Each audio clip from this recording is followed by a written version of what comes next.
Tutaangalia ya kwamba inaenda namna gani, alafu tujifundishe kitu. Cause naelewa muda wetu pia nao umeenda sana. So nitaguzia tu kidogo kidogo, alafu tena niwapatie nafasi ili ya kwamba tuweze kuchangia kidogo na labda kuuliza swali ili ya kwamba tena tuweze kuelewa zaidi. Kwa hivyo ningetaka tusome kwa haraka katika kitabu cha Mika. Mika ni 5 mstari wa 2.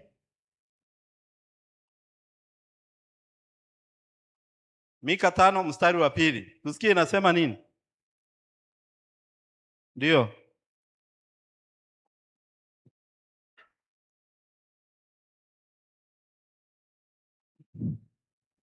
Mika 5 mstari wa 2 inasema hivi. Bali wewe Bethlehem Efrata, uliye mdogo kuwa miongoni mwa elfu za Yuda, kutoka kwako wewe atanitokea mmoja atakayekuwa mtawala katika Israeli, ambaye matokeo yake yamekuwa tangu zamani za kale, tangu milele. Asante. Rudia. Nitarudia kwa uwezo wa Bwana. Mika 2 mstari wa 5 inasema hivi.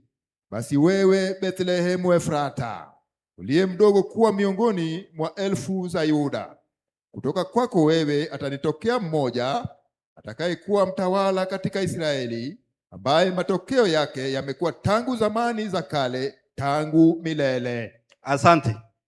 Unaposoma hicho kifungu unapata kwamba Bethlehemu inatajwa pale. Inatajwa kwa nini? Kwa sababu mkombozi wetu Yesu Kristo alitokea pale. Tunaambiwa kwamba aliweza kuzaliwa, na inasemekana Bethlehemu ulikuwa ni mji mdogo ambao ukilinganisha na miji mingine, na ndiposa tunaona ya kwamba mkombozi wetu Yesu Kristo alitokea pale, na alipozaliwa kulikuwa na makusudi ili ya kwamba Yesu aweze kuzaliwa, na kusudi kubwa ilikuwa ni ya kwamba Yesu anapozaliwa aweze kuwa mkombozi, to be the savior of mankind. Na ndiposa unapata katika Kikristo ni kwamba tunaamini ya kwamba Yesu alizaliwa, na alizaliwa, tunaambiwa ya kwamba alizaliwa katika mji mdogo ambao ni wa Bethlehemu. Na Bethlehemu ilikuwa wapi? Ilikuwa mji gani? Ilikuwa ni mji mdogo, ulikuwa wapi?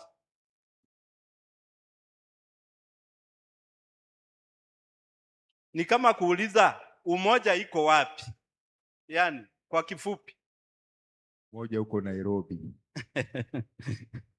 Haya, Bethlehemu ilikuwa wapi?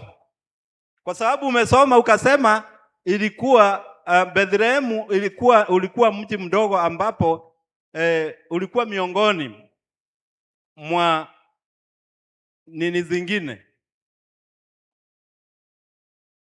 Yuda.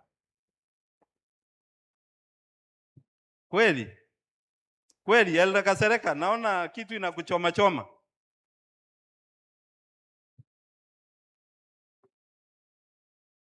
Haya, sawa. Sasa kwa kweli ama kwa hakika tunajua ya kwamba mwokozi wetu ambaye ni Kristo alizaliwa Bethlehem, na tunajua story vile ilienda. Tunaona ukisoma hata Isaia, epuguzia tu Isaia 53 alafu mstari wa 5. Isaya 53 mstari wa 5 inasema hivi. Bali alijeruhiwa kwa makosa yetu, alichubuliwa kwa maovu yetu, adhabu ya amani yetu ilikuwa juu yake, na kwa kupigwa kwake sisi tumepona. Asante. Ukiangalia hapo ni kwamba sikuwa na target hiyo. Kwanza nilikuwa nataka mahali ambapo Yesu aliweza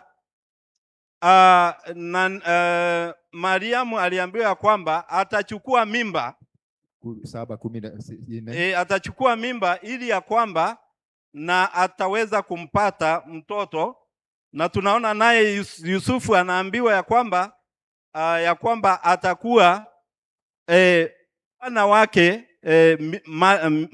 Miriam. Ni Miriam ni Maria? Okay, endelea soma. Isaya 7:14 nasema hivyo. Kwa hivyo Bwana mwenyewe atawapa ishara. Tazama, bikira atachukua mimba. Ndio. Tazama, mtoto mwanamume. Ndio. Naye atamwita jina lake Imanueli. Imanueli. Yaani atazaa mwana ambaye jina lake ataitwa nani? Imanueli. Imanueli. Imanueli kumaanisha nini? Mungu pamoja nasi. Wengine hawajui, lakini hii tulifundishwa hata tukiwa shule, si ndio? Sasa nisomee tena Matthew chapter 1 verse 18.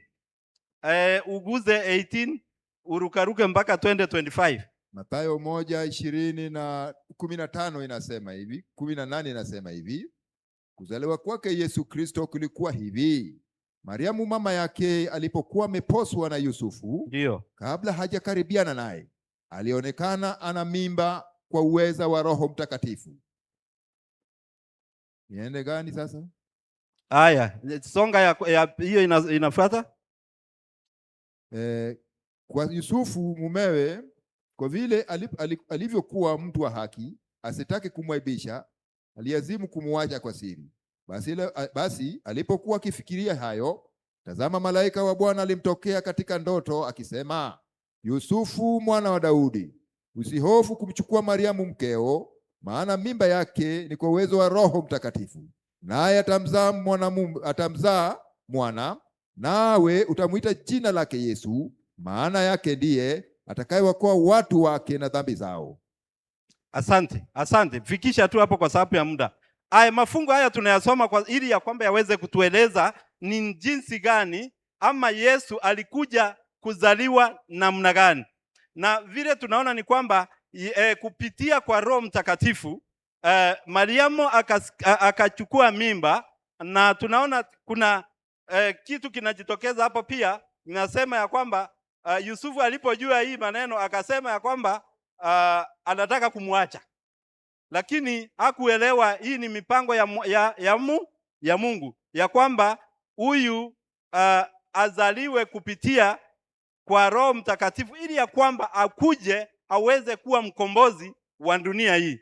Na ni kwamba sasa wakati tunaona Yesu amezaliwa na tunaona Yesu anaendelea kukua, akiendelea anapolelewa na wazazi wake, tunaona anaendelea kuwa mkubwa na akafikisha hata miaka 33 ndio aweze kuanza ministry yake. Tunaona kazi aliyokuwa anaifanya alipokuwa hapo duniani, anaendelea kufanya hiyo kazi, na katika kazi hiyo tunaona alifanya mambo mengi.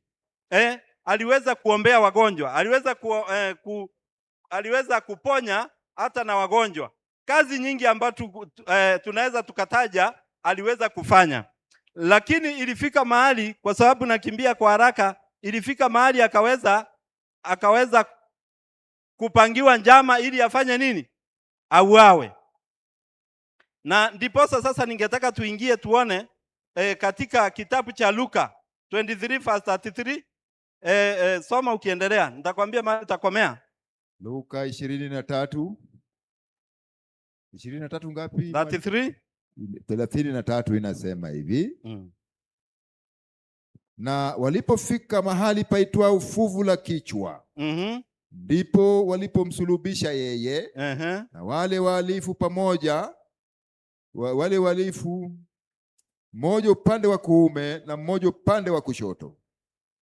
Yesu akasema, Baba, uwasamehe kwa kuwa hawajui walitenda. Kabla sasa hujaendelea hapo, sasa tunapata ya kwamba imefika wakati sasa Yesu anachukuliwa ili ya kwamba anataka kusurubishwa. Hii ni baada ya jama kupangwa na watu ambao hawakutaka ama hawakumtaka Yesu Kristo, ya kwamba sasa amechukuliwa na ameuawa, sasa anaenda kusurubishwa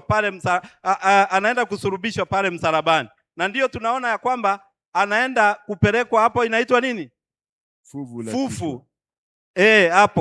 Hapo tunaona ya kwamba sasa kifo cha Yesu kinakuja kuingia, baada ya Yesu kuzaliwa akafanya kazi yake hapa duniani, tunaona inafika mahali tena pia anakuja sasa kufika katika kifo chake, ambapo tunaona anaangikwa pale msalabani ili ya kwamba unabii utimie, kwa maana ilikuwa imetabiriwa ya kwamba itafika mahali Yesu atazaliwa, itafika mahali Yesu atauawa ama atakufa, na itafika mahali ataweza kufufuka. Na tutaona ya kwamba anapoenda kufufuka, tuone ya kwamba anapoenda kufufuka, tuingie katika tusomee kitabu cha Luke, hiyo tumesoma.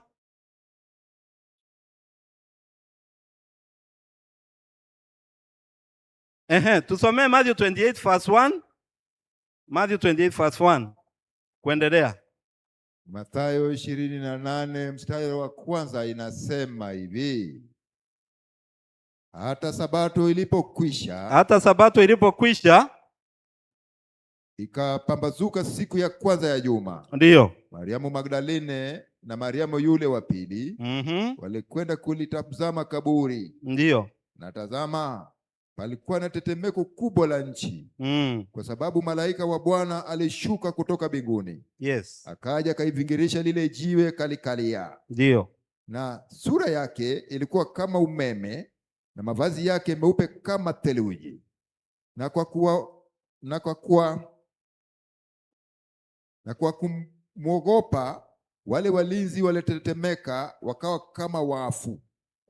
Malaika akajibu akawaambia, wale wanawake, msiogope nyinyi, kwa maana najua ya kuwa mnamtafuta Yesu aliyesulubiwa. Asante. Tusiende sana kwa sababu ya muda. Hapo tunapata ya kwamba sasa Yesu Kristo amekufa, na sasa imefika siku ambayo sasa anafufuka. Na tunaona Mary Magdalene na Mary yule wa pili, kulingana na Biblia vile inasema ya kwamba walienda pale kaburini, kwa maana walikuwa wamehakikisha kwamba Yesu sasa amekufa na amewekwa katika kaburi. Na sasa anapokuwa pale kaburi, ilikuwa imesemekana ya kwamba atafufuka baada ya siku ngapi? 3. Baada ya siku 3. Na kwa hivyo kulingana na maandiko alikufa siku ya Ijumaa, akakaa katika kaburi siku ya Jumamosi, alafu akafufuka siku ya Jumapili. Kwa hivyo kwa siku 3 akawa pale katika kaburi. Na tunaona hawa wamama wawili wanaenda pale, wanapata ya kwamba jiwe limebingirishwa, ya kwamba Yesu ameweza kufufuka. Ndio maana tunasema ya kwamba kifo ama inaitwa nini, life ya Yesu, akarudi akakufa, then akarudi akafufuka. Hili somo lazima tulielewe vizuri, kwa sababu linatuonyesha vile Yesu alivyokuwa alivyofanya tangia kuzaliwa kuendelea mpaka akakufa, na alipokufa akafufuka tena, ili ya kwamba iweze kuonekana mpango wa ukombozi umeweza kukamilika. Kwa hivyo ni kwamba hii tunapoisoma inatukumbusha ama inatuelekeza katika kuelewa mpango wa ukombozi vile ulivyokuwa umepangwa. Na tunaona ya kwamba kulingana na kifungu tumekisoma ni kuwa aliweza kufufuka. Kwa hivyo Yesu Kristo yuko hai, yuko pamoja nasi.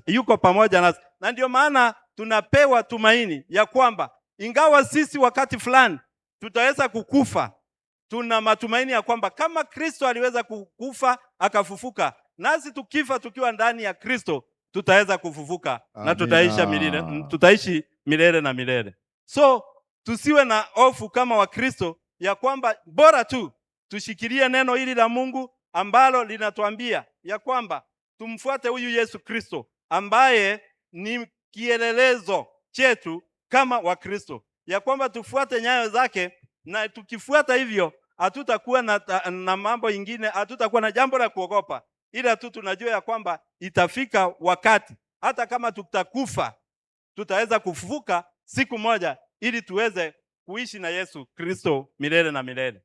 Amen. So, kwa sababu ya muda wetu, ningetaka kufungua mjadala huu ili ya kwamba watu waweze kusema jambo, waweze kuuliza swali na alafu kisha baadaye tuweze kufunga. Naona muda wetu umeenda sana na watu wa health walikuwa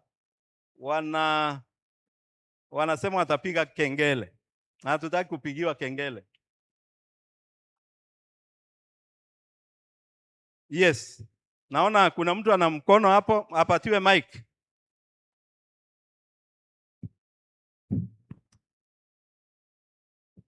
Happy Sabbath. Happy day. Happy day. Happy Sabbath. Elder, niko na swali. Ndio. Kuhusu kifo cha Yesu na kufufuka kwake. Biblia inasema kwamba itakuwa ni siku 3. Na tukisoma Biblia vile ambavyo tumesoma kwamba alikufa jioni ya Ijumaa. Akabaki kaburini Sabato. Na akafufuka Jumapili. Je, hii Sabato ambayo Biblia inazungumzia hapa, Yes. kwa sababu kwenye Biblia kuna Sabato za aina tofauti tofauti. Kuna Sabato ya mwisho wa juma ambayo ni ya uumbaji, ambayo sasa sisi tunaisherehekea leo. Ndio. Na kulikuwa na Sabato zingine katika Biblia. Je, hii Sabato ya kifo cha kabla ya kifo cha Yesu ilikuwa ni Sabato ya uumbaji ama ni aina nyingine ya Sabato ambazo ziko katika Biblia? Kwa sababu kama ni siku 3 inamaanisha alikufa kwa masaa 72. Sasa ningependa kufahamu hilo. Asante. Swali limekuja kwetu.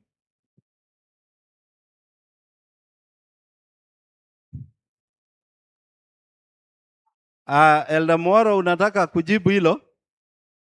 Sawa. Ameniletea lakini kitu ya kwanza, Yesu anakuja wakati gani? Kwanza niulize hivi, kwa sababu anayeuliza swali tayari amepumzika Sabato leo, si ni kweli? Ndio mzee. Amepumzika Sabato gani kwanza? Swali la kwanza. Jambo la pili, Yesu anakuja kutimiliza, kwa sababu katika ubaji wa pumziko la Sabato ambao Mungu mwenyewe alipumzika, alikuwa muubaji Yesu. Ndio? Hiyo ni katika kitabu ya Mwanzo, tukisoma Mwanzo 2 mstari wa 2 na wa 3. Wacha tusome ili tuone Yesu anakuja kufanya nini, kwa sababu Yesu anakuja tu kutimiliza ambao ilitajwa na Mungu muubaji. Genesis chapter 2 verse 2 to 3 inasema hivi. Iseme, na siku ya 7 Mungu alimaliza kazi yake yote aliyoifanya. Siku ya 7 alimaliza kazi yake yote aliyoifanya. Endelea. Akastarehe siku ya 7. Akastarehe siku ya 7. Akaacha kufanya kazi zake yote aliyoifanya. Ndio. Mungu akaibarikia siku ya 7, akaitakasa, kwa sababu katika siku hiyo Mungu alistarehe, akaacha kufanya kazi yake yote aliyoiumba na kuifanya. Kwa hivyo Mungu kwanza ndiye wa kwanza mwanzilishi wa kupumzika Sabato. Amina. Hapo hakuna mashaka.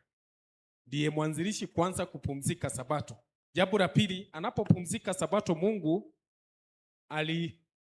yani hii dunia iliumbwa na akina nani? Kitu ya kwanza tuelewe hivyo. Yesu alihusika katika uumbaji. Hata nataka niulize ambaye ameuliza swali. Yesu alihusika katika uumbaji? Kama alihusika katika uumbaji, kumaanisha Yesu wakati anakuja hapa duniani akazaliwa ili atuokoe, anakuja kutimiliza ambao alitumwa kuokoa mwanadamu. Hapo tuelewane kabisa. Anakuja kuitimiliza. Kwa hivyo Yesu anaposulubishwa hakuna wakati angesurubishwa siku ya Sabato, lazima angesurubishwa kwa sababu yeye ni muumbaji wa hiyo Sabato. Hakuna wakati angesurubisha katika siku ya Sabato. Na ndiposa Biblia inasema kwenye hiyo kitabu, tumesoma kitabu ya Luka 23:54 inasema hivi. Ndio. Inasema na siku ile ilikuwa ni siku ya maandalio ya Sabato, ikaanza kuingia. Ilikuwa siku ya maandalio ya Sabato na ikaanza kufanya nini? Kuingia. Ndio. Na wale wanawake walikuwa naye toka Galilaya, ndio, walifuata wakaliona kaburi na jinsi mwili wake ulivyowekwa. Wakarudi wakafanya tayari manukato na maramu, na siku ya Sabato walistarehe kama ilivyoamuriwa. Okay, kwa ufupi, najua hii ni topic kubwa kidogo, lakini kitu nilikuwa nataka kuweka mkaso sana pale ni ya kwamba Yesu anakuja kutimiliza aliyeanzilisha yeye Yesu, kwa sababu katika mwanzo pale ndiye aliumba na alipumzika Sabato, Mungu akipumzika Sabato. Hapa anazaliwa tena kuokoa mwanadamu, anakuja kutimiliza aliyoagizwa afanye. Kwa hivyo hakuna vile ingekuwa tofauti na hakuna Sabato ingine tofauti hapo. Ni ile tangia mwanzo ndio anakuja kutimiliza, kwa sababu Sabato ilikuwa inafanyika kila baada ya siku ngapi? Saba. Ndio, kuna Sabato zingine ambao zilikuwa za mwisho wa mwezi, ambao zilikuwa those were in ceremonial laws, ambao zilikuwa wakati wa Musa, ambao Yesu anapoingia duniani zinaondoka, tunabaki na Sabato ambao ilikuwa pale tangia uumbaji. Asante Elda. Nafikiri ili tusichanganye mambo na kulingana na swali ambao wameliuliza, labda tujue ama tujiulize siku inaanza saa ngapi, inaisha saa ngapi? Kwa sababu hapo ndio naona ndio alikuwa amelenga. Siku inaisha saa ngapi? Hapo tukijibu hilo naona tutakuwa tumesaidia ndugu, kwa sababu yeye anasema Yesu alikaa baada ya kukufa, alikaa masaa 72, ambapo naona ako na tashwishi hapo.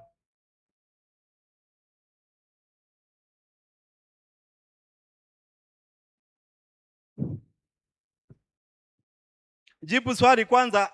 Yesu, siku inaisha saa ngapi? Inaanza saa ngapi na inaisha saa ngapi? Tukihesabu masiku kibibilia, the day doesn't start from 12 in the midnight. The day starts at sunset. Kwa hivyo Yesu Kristo akikufa saa 9 on a Friday, hiyo Friday ilikuwa imeanza sunset ya jana Thursday. Yes. Na kitu ingine pia, hatuwezi sema kwamba, umoja, kuna vile watu huwa wanahesabu vibaya kwamba ukihesabu vile amesema masaa, kifo inafanyika mara moja. Death is not a process. Inafanyika pap. Kwa hivyo saa zile alikufa saa 9, alikufa lini? Alikufa on a Friday, si ndio? Yes. Then vile mwalimu amesoma, Sabato ilikuwa inaingia. Kumaanisha Sabato iliingia saa ngapi? Iliingia hiyo Friday, jua ikifanya nini? Ikitua. Ikakimbia mpaka kesho yake jua ikifanya nini? Ikatua. Kwa hivyo ilimaliza, alikufa on a Friday, jua ikatua, tena ikatua on a Saturday. Ile Saturday jua ikitua jioni, ni Sunday iliingia, kwa hivyo siku ya 3. Kwa hivyo alifufuka siku ya 3 asubuhi. Asante sana. Hapo ndio nilikuwa nimelenga na nimesikia ameiweka vizuri. Sijui kama ndugu umeelewa kitu hapo. Bado. Ngoja. Wacha aseme kwanza ndio tupatie Gerishon. Nadhani Elda, yes, ni vyema kufuata Biblia. Yes. Kwamba Yesu mwenyewe alikuwa amenena kusema kwamba atakufa na baada ya siku 3 atafufuka. Hiyo ni Biblia inanena. Ndio. So kwa sababu ya masaa, sitaki tujadili sana. Na kwa sababu Waadventista ni watu wa Biblia na watu wa neno, bila tufanye tu uchunguzi vizuri, tujue ilikuwa ni Sabato ya mwisho wa juma ambao tunasherehekea kupumzika na kumwabudu Yesu, ama ilikuwa ni aina nyingine ya sabato? Okay, sawa. Okay, endelea. Mwalimu, unataka kuelezea vizuri kinagaubaga hivi. Tunaposongea kuhusu Friday, Yesu Friday basi kwa imeanza Thursday. Siku ina hadi Chukua maiki ingine, hiyo inakaa ni mbovu.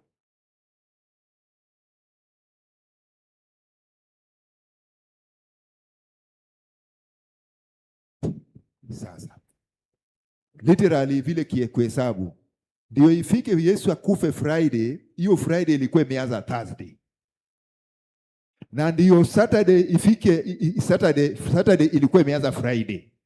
Na ndio Jumapili ikuwe Jumapili, siku ya tatu ilikuwa imeanza Saturday.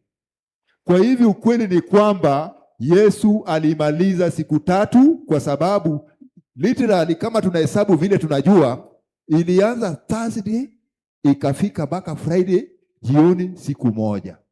Ikawa Friday jioni mpaka Saturday jioni, siku ya pili.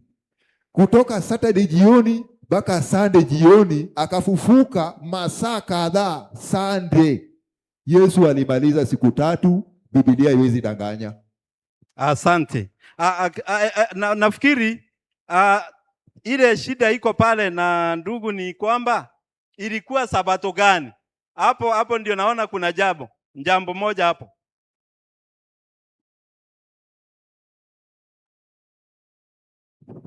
Uliza maswali. Haya, patia dada hapo, alafu kwa kifupi tafadhali, muda wetu umeisha. Elda, kuna watu wangapi wako na maswali? Tujue ndio allocate time. 2, 3. Elda, tuko na watu 3. Sawa. Haya, kwa kifupi. Happy Sabbath. Happy day.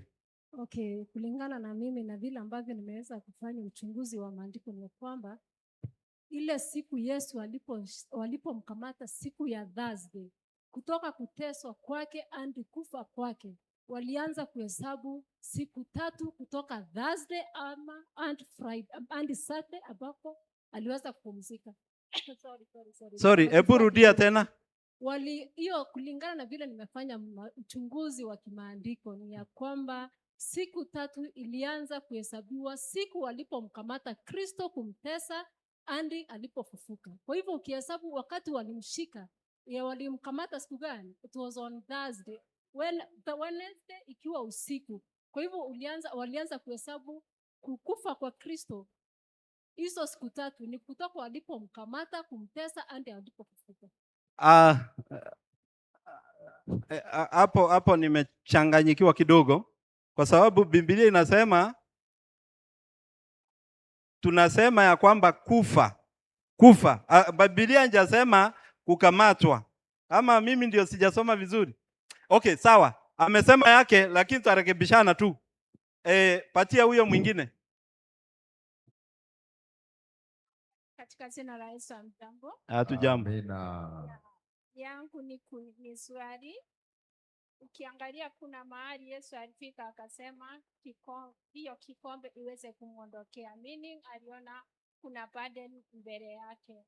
Na tukiangalia Abrahamu alipokuwa anatoa mtoto wake kafara, Isaka hakunungunika ama hakusema kikombe imwondokee.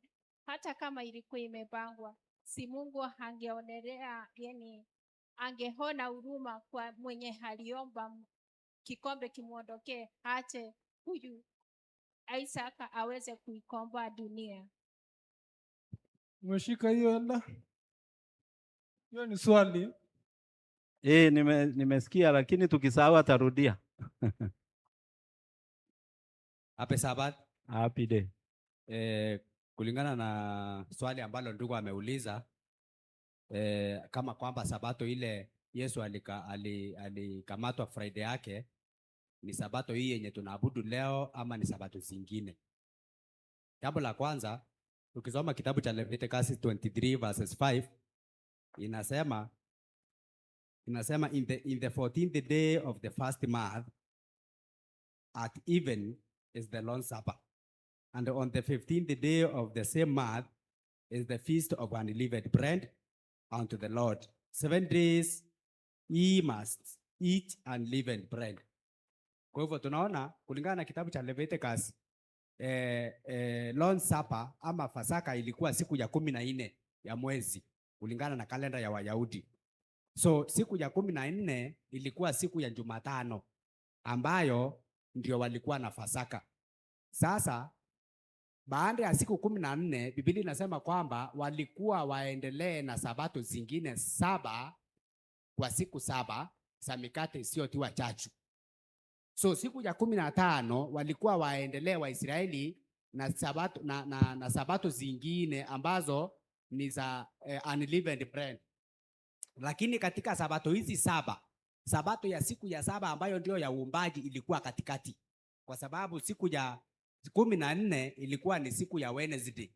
So vile dada amesema pale ambaye aliyokuwa ameketi pale ni kwamba lakini kabla siyasema wacha nijibu swali la huyu. Kwa hivyo sabato ambayo Yesu aliweza kupatikana ndani wakati alipokuwa katika mauti yake ilikuwa ni sabato hii yenye tunaabudu leo, sabato ya siku ya 7. Kwa sababu kukamatwa kwake kulianza katikati ya juma.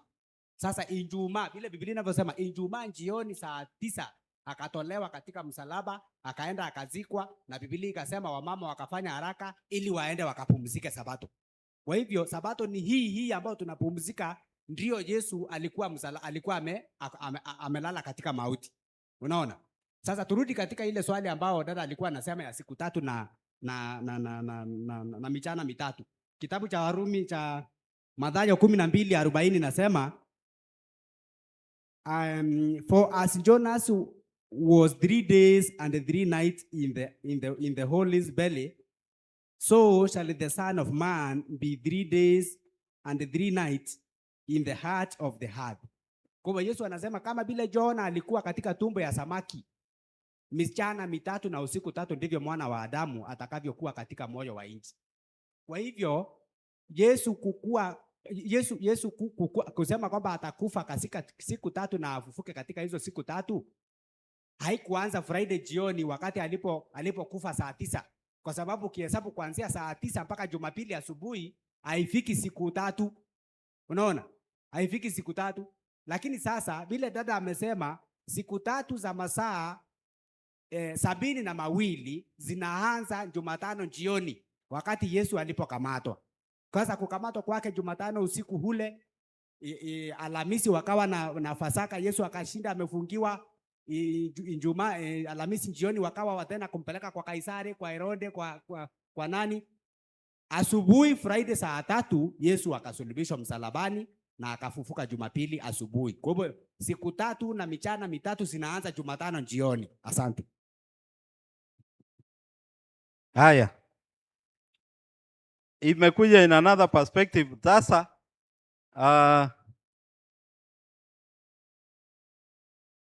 naomba kama kuna mtu anajibu, kwa sababu sasa naona mambo yamekuwa, sasa kuna mambo mawili hapa. Tunahesabu tangia Yesu alipokamatwa, kwanza kuteswa, tunaenda mpaka Sunday. Lakini Biblia inasema aje? Unajua ni vizuri tuangalie nayo Biblia inasema namna gani.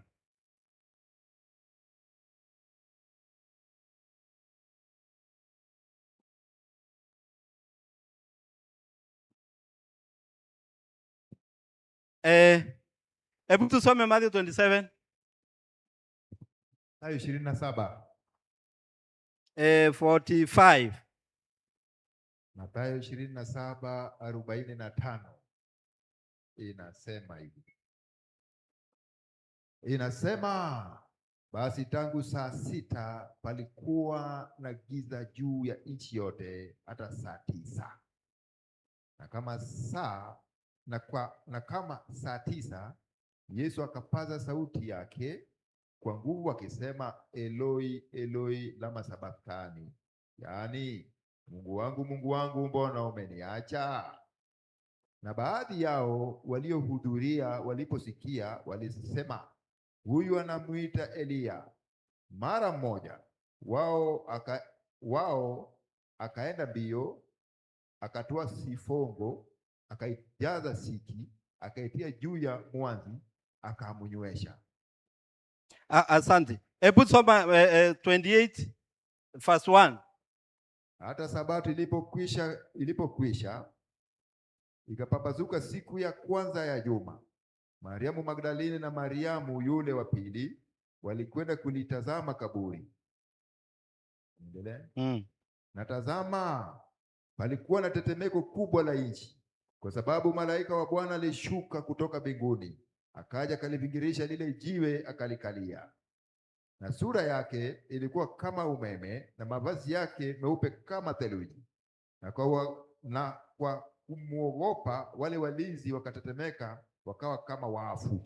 Asante. Naona ya kwamba hapa tunapoangalia hivi vifungu ni kwamba kuna mambo ambayo yanajitokeza hapa ya kwamba Kristo alikufa. Ni kweli alikufa Ijumaa, lakini sasa tashwishi ama jambo ambalo linatatanisha na kulingana na vile watu wameongea ni kwamba kuna wale wanaargue ya kwamba alianza tunaanza kuhesabu inapoanza wakati aliposhikwa na kuendelea. Mimi nikisoma vile nilikuwa nimesoma ni kwamba Yesu yani wakati alipokufa hapo ndio tunaanza kusema ya kwamba ni siku ya kwanza mali alipokufa, then tunahesabu hivyo tukienda mpaka siku ya kufufuka. Siwezi kusema kwa authority ya kwamba hivyo ndivyo ilikuwa, kwa sababu nimeona na maoni tofauti, lakini hii ni subject tuende tufanye nini?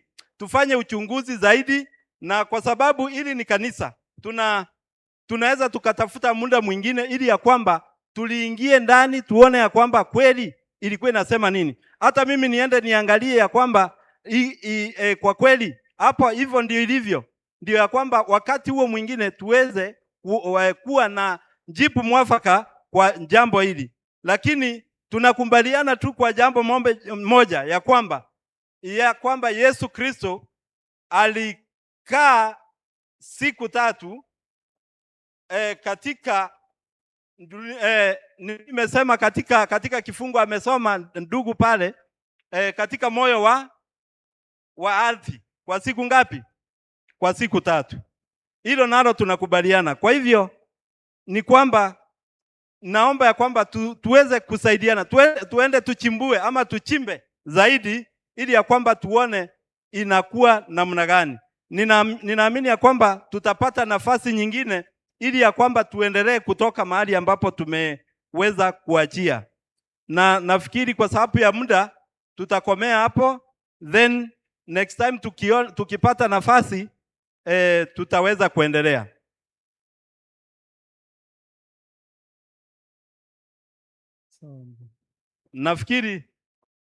Nafikiri kwa sababu ya muda tutakomea hapo, na vile nimesema, hebu tuende tufanye uchunguzi zaidi ili ya kwamba tuweze kupata kweli inahesabiwa kutoka aliposhikwa ama kutoka masaa ambayo alikufa.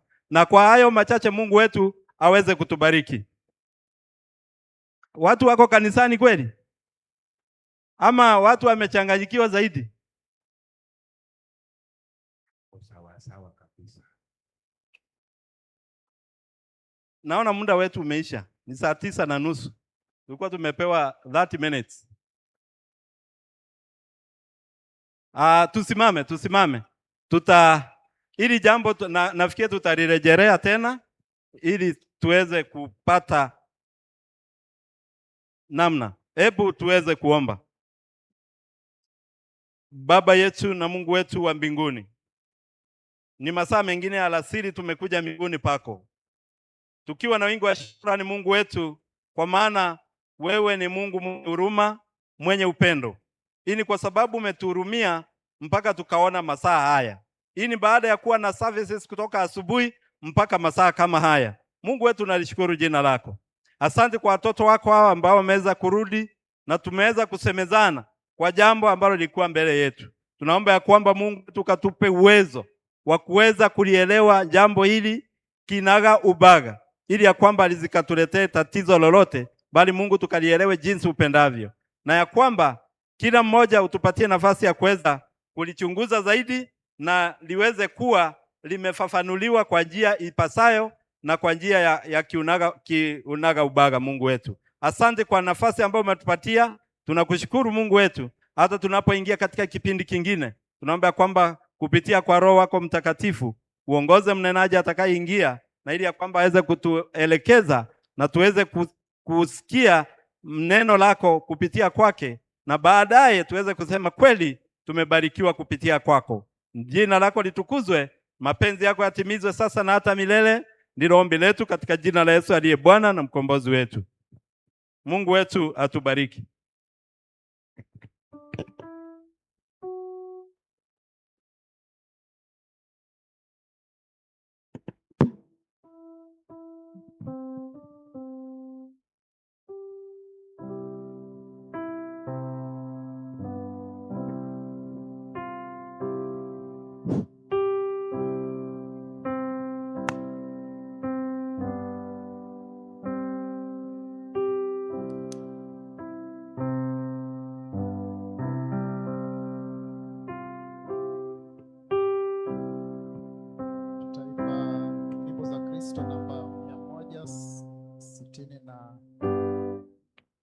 Namba 168.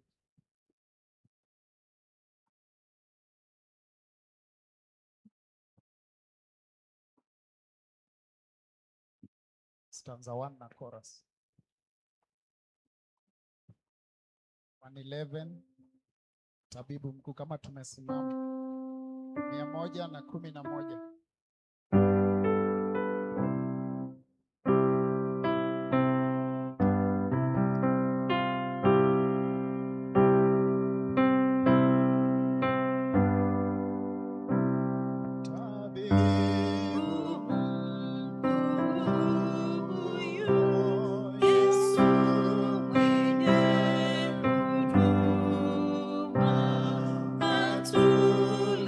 Atuletaye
Basi jinsi tulivyo, washa tuwe na ombi.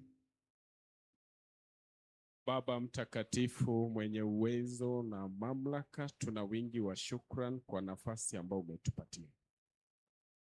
Tumekusanyika hapa tukiwa na wingi wa kusema ni asanti kwa sababu ya nafasi hii.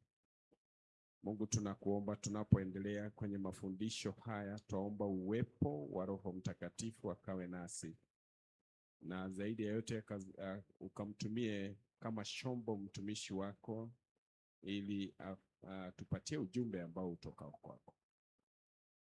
Bariki kila mmoja wetu katika jina la Yesu tuomba na kuamini.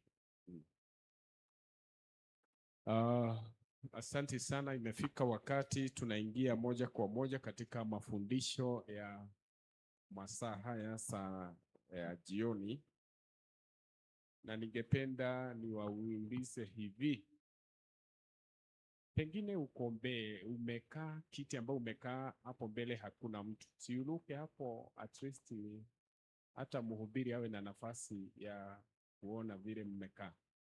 Pengine pande hii naona kuna nafasi pande hii, naomba mtoke pande hiyo tafadhali, pande hii ya kwaya, mjiunge na wengine hapa katikati. Pande hii pia nawapembeleza pia nawapembeleza tu kwa jina la Yesu, mkuja pia pande hii ili tujiunge pamoja. Inakuwa mzuri mhubiri akiwa anaona watu wote pamoja, inaleta sifa nzuri, inaleta, na unajua naye Yesu anatutumia zote. Asante.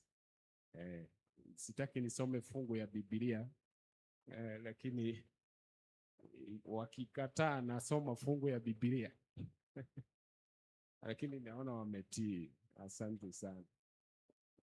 Haya basi, tunashukuru sana. Imefika wakati tunataka kuingia moja kwa moja katika mafundisho, na mnenaji wa leo ni yule mwalimu Daktari Evangelist Joshua Amenya. Mimi nimemkaribisha, nani ataniunga mkono tumkaribishe ili aendelee? Asante sana, karibu sana mwalimu, uendelee. Bwana asifiwe. Asifiwe tena. Napea Mungu shukrani kwa nafasi nyingine. Tulisema leo mchana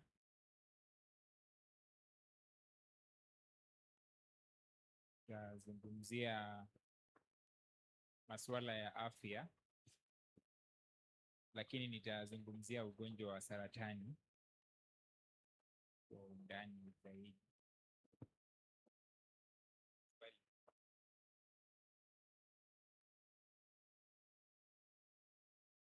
Kwa hivyo wakiunda presentation ya cancer pale juu, I think nita deal na questions zenye naona zimeulizwa hapa.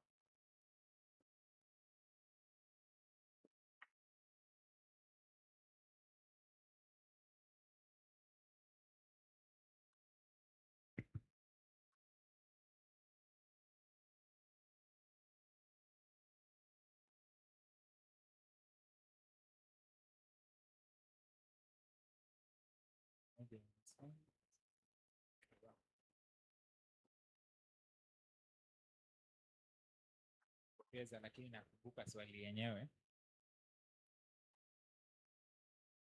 So we can do a word of prayer, alafu tuanze na maswali, kisha tutaingia kwa masomo. Tunaomba.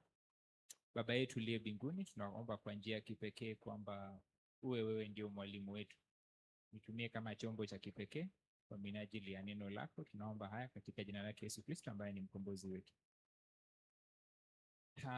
Kwa hivyo asubuhi there are certain points ambazo niliweka that I want to, must be this one, niliangusha chini. There are certain questions that mliuliza and I want to just answer them, lakini I don't want us to forget what I shared in the morning.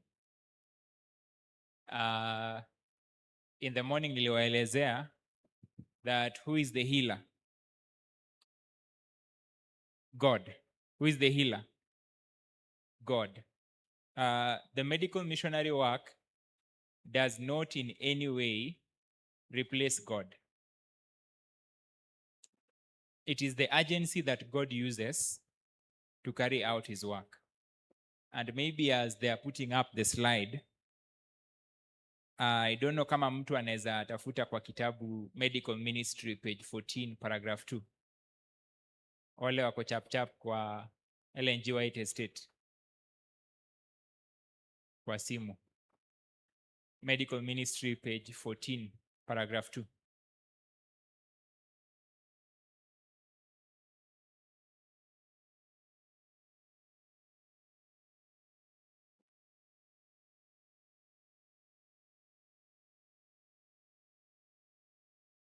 Utapata inasema, if you found it, umepata? Maybe just read it so that isikuwe ni mimi nasema. Says, the way in which Christ worked was to preach the word. Was to preach the word. And to relieve suffering by miraculous works of healing. And to relieve suffering by miraculous works of healing. Continue. But I am instructed that we cannot now work in this way. But I am instructed that we cannot now work in this way. Hebu koma tu pale. What do you think that means? Kabla tu umalize hiyo statement. Maybe maliza ndio.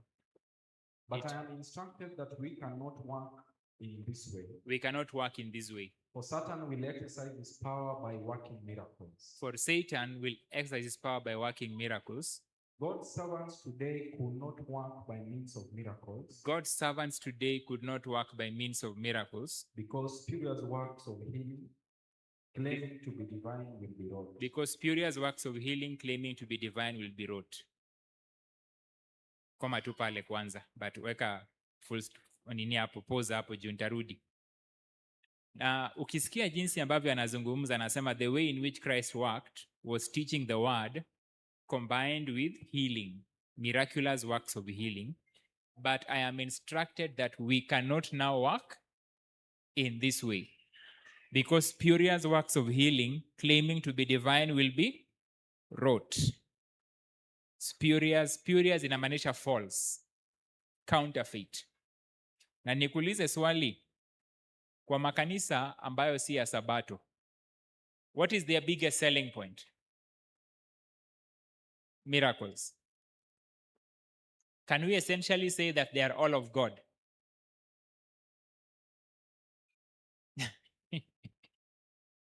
Because sijaiona Waadventista wakiweka Masaya miujiza.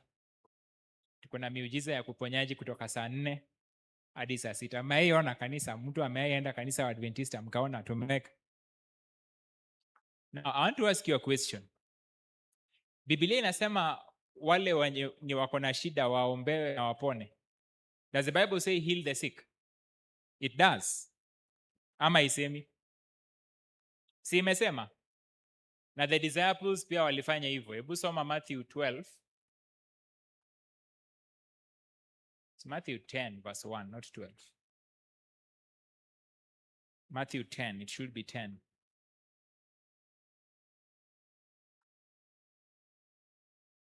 Mathayo 10 mstari wa kwanza. Si hapo ndiye anaita wale wanafunzi wote. Inasema hivi. Inasema akawaita wanafunzi wake 12. Akaita wanafunzi wake 12. Akawapa amri juu ya pepo wachafu. Akawapatia amri juu ya pepo wachafu.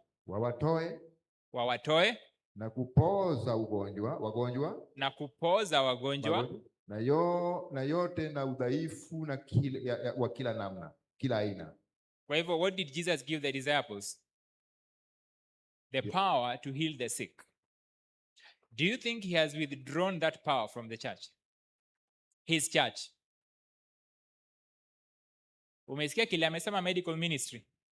The way in which Christ worked was to teach the word combined with miraculous works of healing. But I am instructed that we cannot now work in this way. Because miraculous works of healing claiming to be divine will be wrought.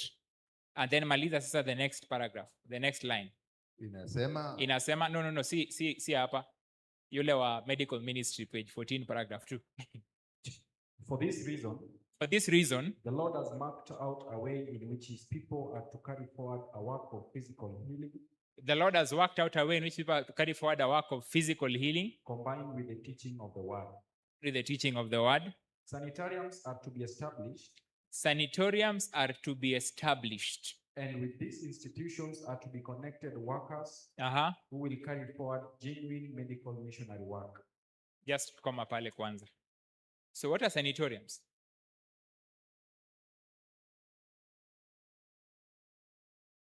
These are centers of healing without drugs.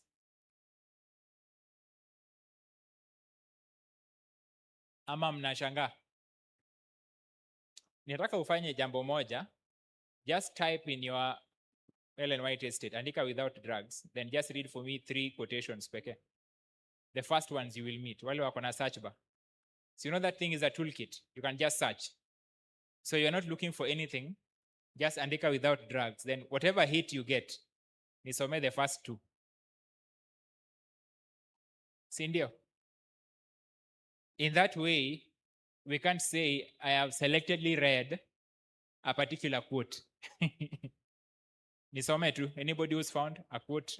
You found your first hit. Which book? It's manuscript. Manuscripts.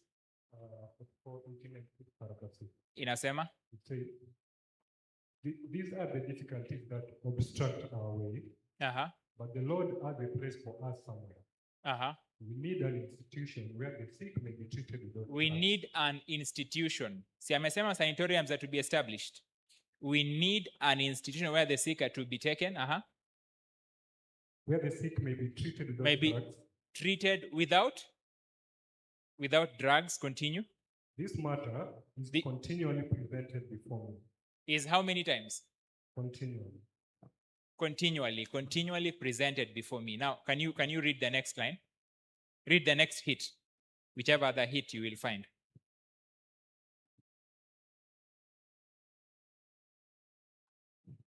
Whichever other hit you will find that you can have there. It says, now, news has come to us that our beloved brother has come down with typhoid fever. Mr. Pringle is the only man in the village who knows anything about giving treatment without drugs. Okay. Kama tu pale. But I know anasema recommend kama anaweza msaidia, si ndio? Just continue so that I don't fill the gaps. Complete it. Listen. I was looking for one. There's one that says that in every major city, God wants our method of healing without drugs to become prominent. In every major city, his method of healing without drugs to become prominent. Maybe unaweza kakaa tu ukipata hiyo, you can also read it out. So I want us to get something very clear. God is not saying he will not work miracles, but he will work miracles through his way of healing without drugs. Inawapata? Swali ningependa niulize, mbona without drugs?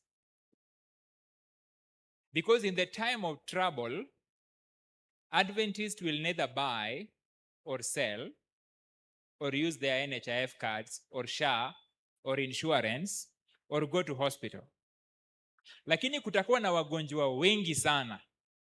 Na Mungu amesema kwa sababu kutakuwa na miujiza ambayo ni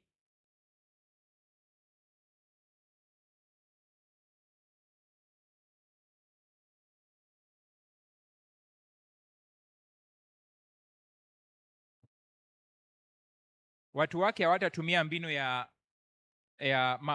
miujiza. Atapitia njia ya uponyaji bila madawa. Now, Adventists need to learn every single way of handling diseases without drugs. Ulcers, diabetes, magonjwa yote. And we need to learn to do this not because drugs, si kwamba eti madawa yote ni mbaya. Actually, we need to understand what God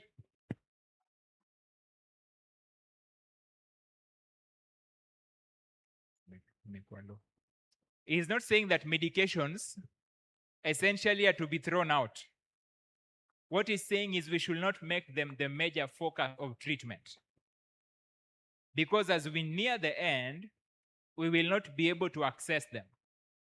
And the best way of healing is nature itself. I think tukiangalia hii tuta learn much more. And then God will work a miracle in those simple healing mechanisms. Those simple processes of healing. He will work a miracle. Inamaanisha hajaondoa miujiza. Tuko pamoja? But he's saying you are to follow my way of what? Healing. Sanatoriums are to be established, and with these institutions are to be connected workers who can carry forward genuine medical missionary work. So Mimi, one thing I can share with you, part of your preparation for what is coming ahead, we need doctors and nurses and clinicians who understand how to handle every chronic disease without using one grain of medicine, but at the same time can take care of patients in their emergencies, can perform the surgeries, can perform whatever is to be done. But this knowledge is the backbone of medicine, and it is the preparation God wants us to have for the future. It is making sense. Let me share this. I ran a clinic where tunatibu watu bila madawa za hospitali majorly. And I am not saying this out of theory. I have seen diabetic patients reverse. I've seen, this is something we do every day. I've seen kidney failures, chronic kidney failures that have been considered as iwezi rudi, get back. I've seen most of these things work. And it's just a combination of therapies that are supposed to be done. There are training schools that train for this. So as a church, we cannot have an excuse. It is just that we lack the commitment among many of us to learn these things. Tuko pamoja? There are even training institutions that you can study up to PhD level in natural medicine. In what? Natural medicine and how they are applied. But how many Adventists go to this school? How many? Abroad, Canada and the US, there are clinics that actually run on alternative medicine, and people are admitted there, and you can decide to go there or go to a local ordinary hospital if you want. It is just that the structures in our country for alternative medicine, as far as regulation is concerned, hazijakoma. That is why if you register for a clinic that gives alternative medicine, mtawekwa pamoja na traditional healers, waganga na wote mko club moja. Because that structure is not well established. So you'll find all the clinicians will regard anybody who is handling alternative medicine as a mganga. Tuko pamoja? Even when evidence is suggesting that the conditions that they are incapable of handling are actually being restored. I don't know how many times I've had to talk with an oncologist who is referring to a cancer patient mwenye amepona kwa njia haelewi. So they are following up on alitibiwa wapi. So they have respect for the treatment until they hear how it was done. Then they're saying that can't treat cancer. Hiyo haiwezi tibu cancer. You must have done something hapo kando, alafu hii ndio unaweka mbele. Because there is no diet, there is no lifestyle change, there are no alternative ways of handling what? These diseases. But God is saying it in His word. Sanatoriums are to be established, and with these institutions are to be connected workers who will carry forward genuine medical missionary work. So the issue is not about even the alternative, it is about God and what He has said. Sawa. And Mimi, I can tell you they are miraculous healing. I can't put my trust on. Imefika. The slide wame manage. Niwaona, I'm buying time because of them. So the questions that have been asked here,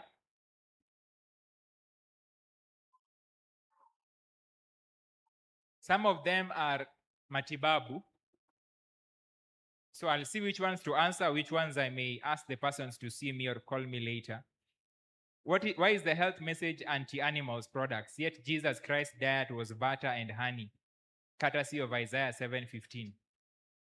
How about Canaan depicting heaven freely flowing with milk and honey? Now, I think let's go to your Isaiah 7:15. Can someone open that passage just very fast so that I answer this?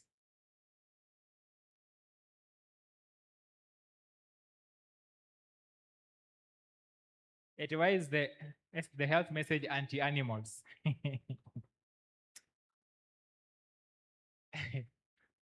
Aya 7:15 inasema hivi. Inasema, Siagi na asali atakula. aha. Siagi na asali atakula. Atakula. Kwa kuyakataa mabaya kuwa mema. Inasema butter. Let me find it. Butter and honey shall he eat, that he may not refuse the evil and choose the good. Now, maybe to illustrate kwa huyo jamaa mwenye ameuliza this question, that verse does not say that Jesus ate butter when he was young. It says butter and honey shall he eat, that he may know how to refuse evil. I think that is, and choose the good. Is there another passage in the Bible that talks about honey and milk? There are so many. Read for me one more, just so that we may see the point. Can you read Psalm 34 verse 8? Zaburi 34 mstari wa 8. 34 mstari wa 8 inasema hivi. Onjeni muone ya kuwa Bwana yu mwema. Onjeni muone ya kuwa Bwana yu nani? Yu mwema. Yu mwema. Ili mtu yule anayemtumaini. Inasema onjeni muone. Now read for me 1 Peter 2 verse 2. Petero wa kwanza. 1 Peter 2 verse 2. Sawa. Petero wa kwanza 2:2 inasema hivi. Kama watoto wachanga waliozaliwa sasa yatamanini maziwa ya akili yasiyogoshiwa, ili kwa hayo upate kukulia wokovu. Thirst for the sincere milk of the word, that you may grow thereby. The word of God has constantly been referred to as milk, in some instances for infants. Sindio? Thirst for the sincere milk of the word. Among the Jews traditionally, wale ambao labda wajasoma historia, walikuwa na tabia ya kwamba mwanamke kama alikosa maziwa ya kutosha, wangechukua hiyo nini ya maziwa tunaita butter, and then wangeichew, and then waekee mtoto kwa mdomo. Supplement. That is why you can see the analogy used in the book of Isaiah is that butter and honey they will give him, that he may know how to refuse evil and choose righteousness. But if you look at it metaphorically, it shows that Jesus will be grounded on the word of God from birth. Because that is the only way utajua mabaya na mazuri. Ama utajua kupitia maziwa. Definitely kama atatambua mabaya na mazuri ni kupitia neno. So metaphorically, the idea is not an emphasis kwamba tutafute maziwa tukunywe kila pahali. The idea is that the sincere milk of the word is supposed to help us grow. So I think have an open mind if you look at that passage. Ingine ameongeza hapo ni ile ya milk and honey. Milk and honey means that the land is supposed to be a place where wanakula maziwa na asali, ama its abundance. Mtu akisema that land is flowing with milk and honey, what does the person mean? There's abundance. Inamaanisha the bees are enough, with enough resources to make the honey, and the cattle have enough food to allow them produce. That is why heaven itself is foreseen as a land with milk and honey. It is a land that is rich and rich. So hatuendi kunywa maziwa binguni. Because Canaan metaphorically is heaven, by the way. Mnajua hivyo? Metaphorically, Canaan is? It is heaven. So I know these passages are there in the Bible, but they are not incentives implying that God is telling us to eat these things. And I have not said anything against honey or milk majorly. Children drink milk, until they're weaned off. The idea is, are they helping us in terms of our health, and how do they relate with the health message? So I think context is very important, sindio? Context ni muhimu sana, so that you don't have a nini. Children need milk. In fact, a baby mwenye amezaliwa, the first 6 months, anahitaji purely the mother's milk, so that the immune system and the other things are supplied. Ukianza kuweka mambo mengine nyingi hapo ndani, ataanza kuwa na allergies, because their digestive system has not grown so well to process complex carbohydrates, complex proteins, complex other things. Hawana hiyo digestive system that is very complex, so they will not be able to process them well, na watakuwa wakiwa na allergies nyingi sana. So technically, I think the context. How is the health message applicable in arid and semi-arid geographical regions? The answer is very simple. Do the best you can. Do the what? Do the best you can. Meaning, if you're in a place where you cannot find the things that God shows are the best, look for the ones that are least harmful, so that you can stay alive. The goal is to stay alive and be healthy. Sawa sawa. So hatuwezi weka sheria eti mtu ako pahali na hiyo maziwa pekee ndio maji, then tuambie thou shalt not take milk. The health message is very reasonable and very logical. You need to do the best you can. Let me give you a classical example. You know, most people tend to think eti probably alternative medicine yenye tunafanya huko kwa sanatorium, hata atuambie watu, do you know there are cancer patients I tell to go and do chemotherapy na wafanye surgery and then they come back, because I see there is something they will benefit. Na kuna wengine wakienda hiyo direction watafanya nini? I'm trying to share the health message is not illogical. There are some tumors and masses that are very aggressive, that within just 2 months imekumaliza. There are some types of cancers that are very aggressive. You need something that can put them at a stall and then handle the damage that you will find through later on in a better way. The health message is not irrational. It is very what? There are some things that require surgery. Enda itolewe, and then you find. There are some that if you touch using a surgery, it will spread. So the whole idea, the health message does not throw away science. So if you're in a semi-arid area, and there's something that is very helpful in Nairobi, or Ushago yenye ulikuwa nakula na huko huwezi pata, find the most helpful in that area. Sawa sawa? And lean on it, so that you are able to eat healthy wherever you are. Find something that you can use as a substitute where you are. The other question that I see nimeulizwa hapa is, the body's organs do rest. Does the heart rest? Yes. The heart rests between beats. Si ndio? Ama? Si kuna kwanga na diastolic na systolic. Si after every beat inapumzika, then inapiga the next. Ama? Yeah, the way you guys look at me. Is it making sense? See, it rests between beats. Sio ni science. I think that question is answered. How do we effectively remove dandruffs?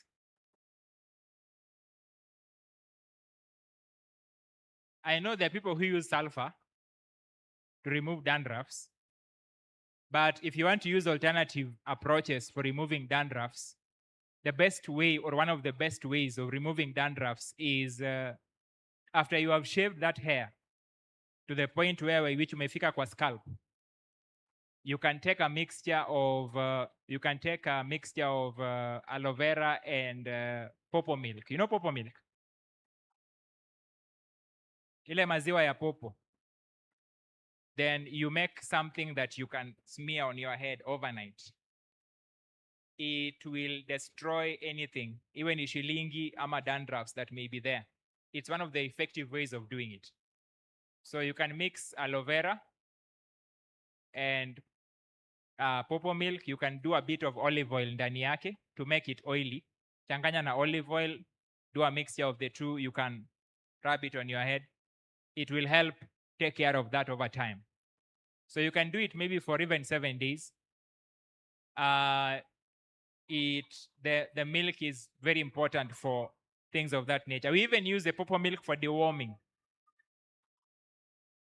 It's one effective way of carrying out deworming because pawpaw milk is toxic to parasites and anything that could be damaging to the body in many ways. So I think you can use that one also to do that. I've seen books that talk about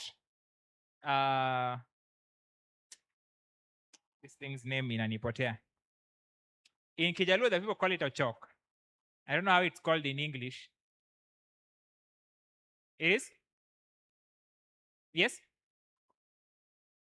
Sodom's apple, yes. Can also be used, but utalia. Kiweka kwa kichwa utasikia inakuchoma. You can use that also kwa shilingi and for dandruffs. It can also help you a lot. There are others who also do this. They take 2 bulbs of garlic. So you know garlic? They combine in a half a liter of olive oil, pure olive oil. And then they put in a dark place for about 2 weeks. Then they sieve the oil and remove the garlic. Then that oil ndio wanapaka kwa kichwa kila siku. It will also help you. The olive oil extracts the allicin that is in the garlic. That allicin ikikuwa nyingi and you apply it on the head, it will help you. That is another way. That oil can also be used for skin infections. Ya watoto, hata ya watu wa kawaida. Athlete's foot. You can use that garlic oil for athlete's foot. Umeelewa venye kuitengeneza? 2 bulbs of garlic, half a liter of what? Pure extra virgin olive oil, put in a dark place for how many days? Sieve the olive oil and then use it for skin infections, for the dandruff, use it for athlete's foot and other things. It's a very powerful antibiotic, antiviral, and anti most of those things that you can mention. What to do for halitosis and excess fatting? I think generally, if you're having this, find out if you're constipated and take care of the constipation. Probably find a cleaning agent. One of the best ways of dealing with constipation is thick ginger tea. Thick ginger tea. Just brew some ginger. Usiongeze kitu, ginger peke yake. And then drink about 300 ml to 500 ml, maybe twice a day. Utaenda haja na itakusaidia na constipation a lot. Then you can also use senna, those who know senna, and some of those things to help you with the constipation. But charcoal is the best gas na bloating and farting. Activated charcoal. So you know it. Those are just some things I can give over the. How effectively detox at home? How to effectively detox at home? And for how long can one detox? I think niliwaelezea the last time I was here that one good way of doing a detox is going raw.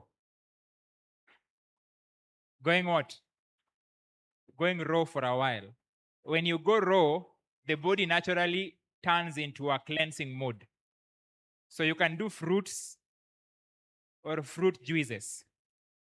The best way for doing a proper detox in 1 week is doing fruit juices. The best fruits to use are apples, watermelon, grapes, oranges, and tangerines. That is a citrus family. And another one is, how many of those I've mentioned? Grapes, citrus family, tangerine, oranges, pineapple and pawpaw. Pineapple and pawpaw, and also use apples. Don't use mangoes for detox. Don't use bananas for detox. Don't use avocado for detox. they essentially don't carry out a detox. Most of the time, they are very saturated in nutrients. They will stop the detox. So instead, use the ones I've mentioned. Sawa. Those ones will trigger your body to get into a state of detoxification. Then ensure they're ready. Ensure that you also, part of the detox, find something that cleanses the colon. There's something what tunauza inaitwa colonic. Colonic iko na sena na kitu tunaita psyllium husk to help your bowels to be what? Huwezi fanya detox na tumbo iko constipated. So you have to find something that can help you cleanse your what? I think wale wenye wanauza remedies hapa wako na detox. Iko na sena, iko na cascara na inaweza pata iko na kitu tunaita psyllium. When you combine them, itakusaidia ku. If you can't find them, use ginger tea. Si nimewambia ginger tea? Ginger tea triggers peristalsis. So naturally, if you take a thick brewed ginger tea, si ile umeweka kanini ka ginger kadogo ndani na kaasali, that is not able to help you medicinally. You need to take about a thumb size, a finger size, not a thumb, a finger size of ginger. Grate it. After grating it, steep it in very hot water. Not steep, sorry. Boil it under low heat. Kuna jina tunatumianga. Wale watu wa nutrition. Boiling something under low heat is not infusion. Hiyo jina imenipotelea, but you know what I'm saying. Unaiboil polepole under low heat, then itakuwa very thickly brewed. If you drink that one, it will help you with peristalsis, it will help you with gases, it will help you with removing toxins. Then if you are a woman, it will help you with cramps. So ginger tea is very, very powerful in one way or another. So detox you can do for 7 days, you can do for 3 weeks. Apart from that, another way of doing detox, there are some things that you use for the liver, but I think I may not say that over the counter, so somebody can abuse that. But you can also do vegetables, vegetable juices. Ni venye they are slower, they take a lot of time, and it may not be very active. I would rather you do the fruit juices. Don't eat anything for even 3 days. Just do the fruit juices. Take enough to satisfy you. Then do the colonic. You can add vitamin C and zinc. Maybe about 100 grams a day, zinc 50 grams a day for 3 days. Take a lot of water during that time and look for the colonic. Utakuwa umefanya detox ya siku 3. I think for a more lengthy one, you may need a guided approach. I think apart from those questions, I want to make sure I remain relevant on topic. Nilikuwa nataka kuongelea cancer. I told myself I will not go for another health seminar anywhere without talking about cancer. And the reason is, I think one way cancer is about to overtake heart disease. Because saizi ugonjwa wa cancer is very common. And most people do not know what to do with cancer, why they get it, and what to do when you know someone who has cancer. Decision making hiyo period mtu ako na cancer inakuanga because you don't know what to do. So by the time you make a decision or find out the best approach or best way to do, you don't know. Kuna wale pia they don't know what to ask the oncologist when you go in the room for treatment, or maybe you are seeing a cancer specialist. What you are supposed to know. Does age affect treatment? What are the possible outcomes? Those are things that you need to be aware of, because if you find yourself in that state and you don't know, you will discover them after you've made a mistake, and it becomes very hard to handle. So it is good news about cancer. By the way, in our training, cancer is considered, cancer cells, tunaziitanga papal cells. Papal cells. You know papal? Papacy. Kwa sababu cancer cells ni wakiuka sheria. They are cells that have gone rogue. What is the man of sin? He is the man of lawlessness. Cancer cells are cells of lawlessness. They don't obey the body's rules. And I think you moved fast. Is that the first slide? Move to the next. Yeah, it is. Just move back. You can find in this statistic, I think this should be 206, in America, this is not all over the whole world. In the whole world, it is heart disease. But you can see cancer has surpassed heart disease as the number one cause of death where? In people under the age of 85. So as we talk about heart diseases, my pressure and my stroke, we can't assume cancer. This is in the US. Worldwide, it is still cardiovascular. But this is in 206. And if you look at America, just move ahead. 1 out of every 2 men will. I don't know when I was here last. I was here in which year? 2021.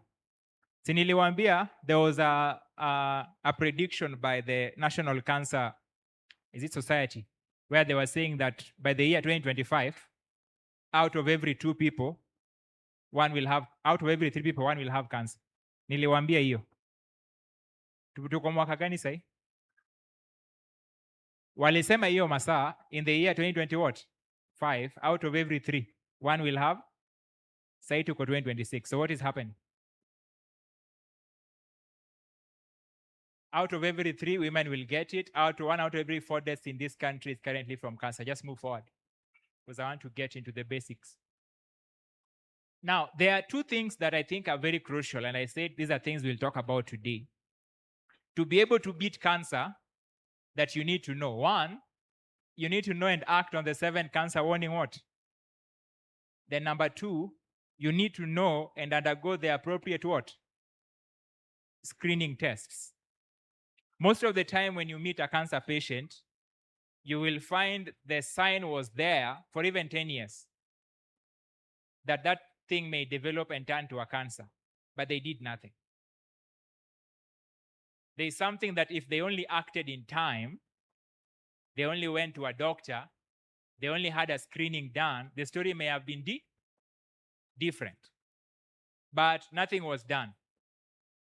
And usually something is done when nothing much can be done. So it's very important that you have that knowledge. Just move ahead.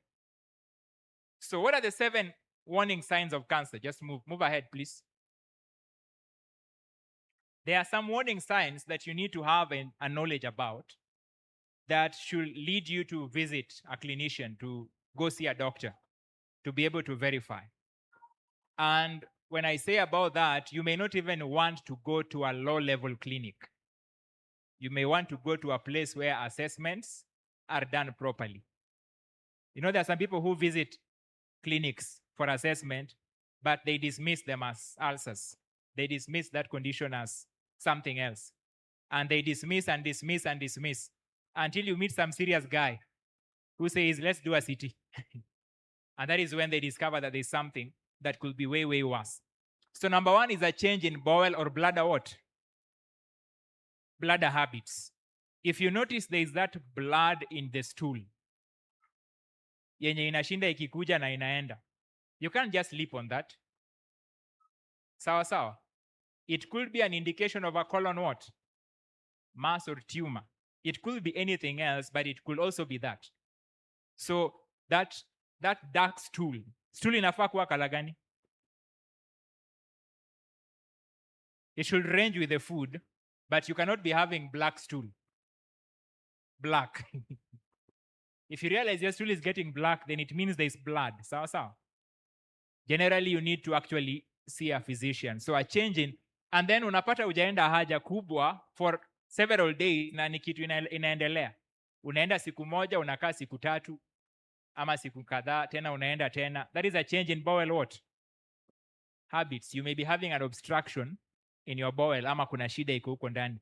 You need to have that assessed. A change in bowel habits and bladder habits, even mkojo.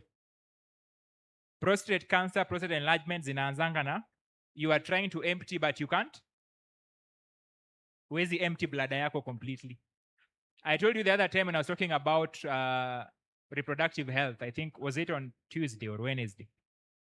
Nikawaelezea most men hawataenda kwa daktari due to prostate problems until washindwe kuenda haja ndogo. So changes, even urine, even blood in your urine is something you're supposed to look over. A sore that does not heal.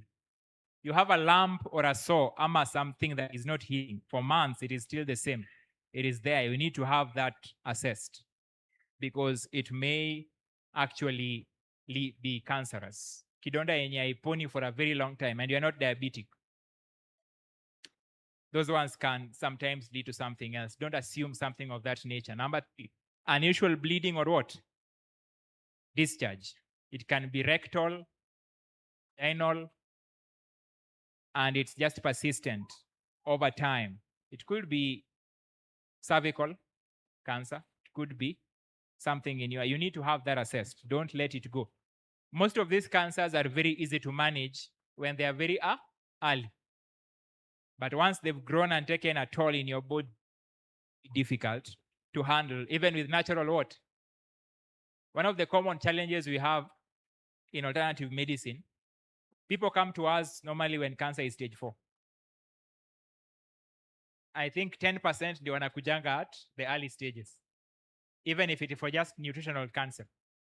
They'll normally come when everything else is done and the patient has been declared hawezi saidika. Thickening of a lump in the breast or elsewhere. I told you that one thing very important, every woman should know how to do a breast what? Exam. Every woman should know how to do a breast exam. One of the common challenges I've met with a lot of women who have breast cancers, they had a lump for almost 7 years or even 4 years, but they never shared with anyone. They never, walikuwa pinya tu. Normally it's the fear that it may be cancerous. But swali ni, if it is, you'd rather know early or late. So see, you better have it assessed. You better have it assessed as early as you can so that you know what to do with it. There are some that if you just do surgery at that early stage or you find a proper treatment, you combine it, you do proper dieting and nutrition, it will go. But ikitembea ingie kwa lungs, ama it moves elsewhere or grows very large, it's very difficult and complex to manage. Indigestion or difficulty in swallowing. Most esophageal cancers za huku juu unapatanga zina manifest kama kushindwa kumeza. So unaona wiki moja, wiki 2, 3 unashindwa kumeza vizuri. It's very dangerous for you to assume that. If you hear a relative, your grandparents wako na hiyo shida, take them for assessment. Na nimesema don't go for this kind of things on a local clinic. Look for a place where proper tests can be done and proper diagnoses can be made so that you don't miss the point. Obvious change in a wart or a mole. Maybe you had a small growth on your skin. It could be a wart or a mole. Na imeanza kutoa pus, ama imeanza kukua kubwa, ama imeanza kubadilisha rangi. You need to have it assessed so that you are aware of the direction it's taking. Nagging cough or hoarseness. I have a friend of mine that we discovered had esophageal cancer. Juu alikuwa na hii hoarseness ya sauti yenye ilikuwa imeenda for almost 2 months. Na amuuliza, kwani hii homa yako haiendi? That hoarseness ni kama kuna kitu kwa nini. And when they check, it was actually a mass that was around that area. It's important. One that I've not mentioned there is a sudden loss of weight. Sudden what? We si mgonjwa na una stress, but kilo zinafanya nini? Zinashuka sana. Zinashuka sana. Those are some things that you should be able to assess. If you find someone who is losing weight very rapidly, you don't know why, and it's within a very short time, you need to take them for what? Assessment so that we can know what's happening to their body. Now, the major screening tests that are very important for most people is you can have a physical exam, thyroid, lymph nodes, oral cavities, skin, testicles, ovaries.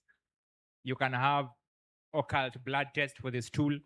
Kuangalia kama iko na damu. Niliwaambia kwamba your stool can be having blood and you don't know and you can't observe it unless ni na huku chini. Kama ni huku chini kwa rectum, ndio kuna shida, utaona blood. Lakini kama ni juu, you will not see the blood. So you need to have some tests to be able to do that. But I don't want to dwell so much on that. Colonoscopy, PSA, majorly for men, mambo ya prostate. You may have those tests done. Then vitamin D25 hydroxyl level. These are recommended by Dr. Nedley. So you can have these ones done for varied conditions that may be pertaining to cancer.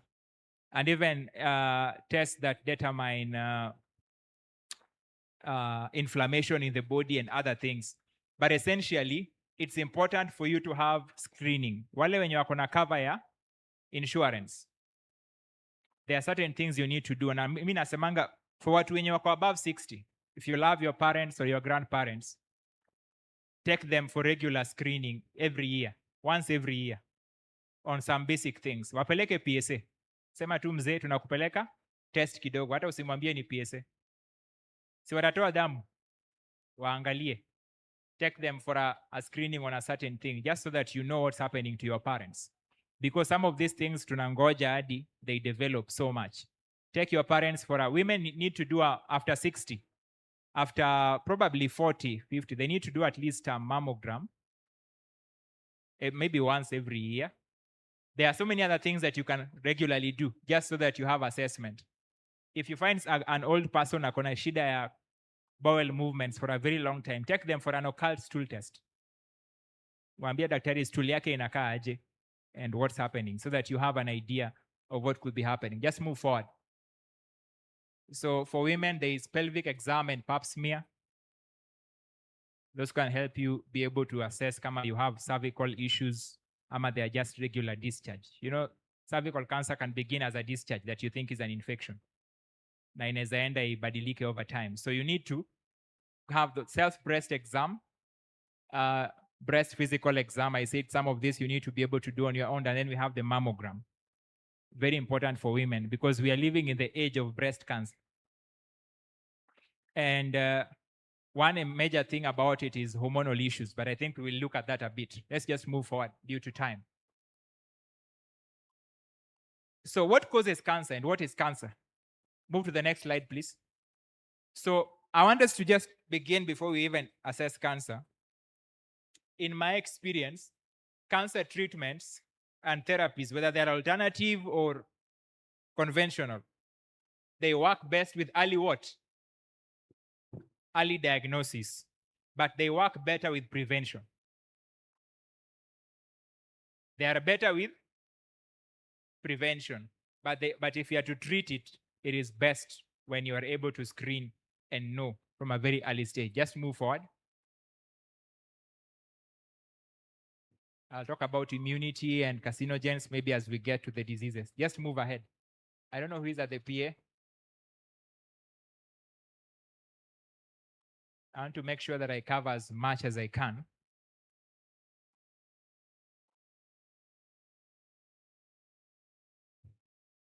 Within the time that we have.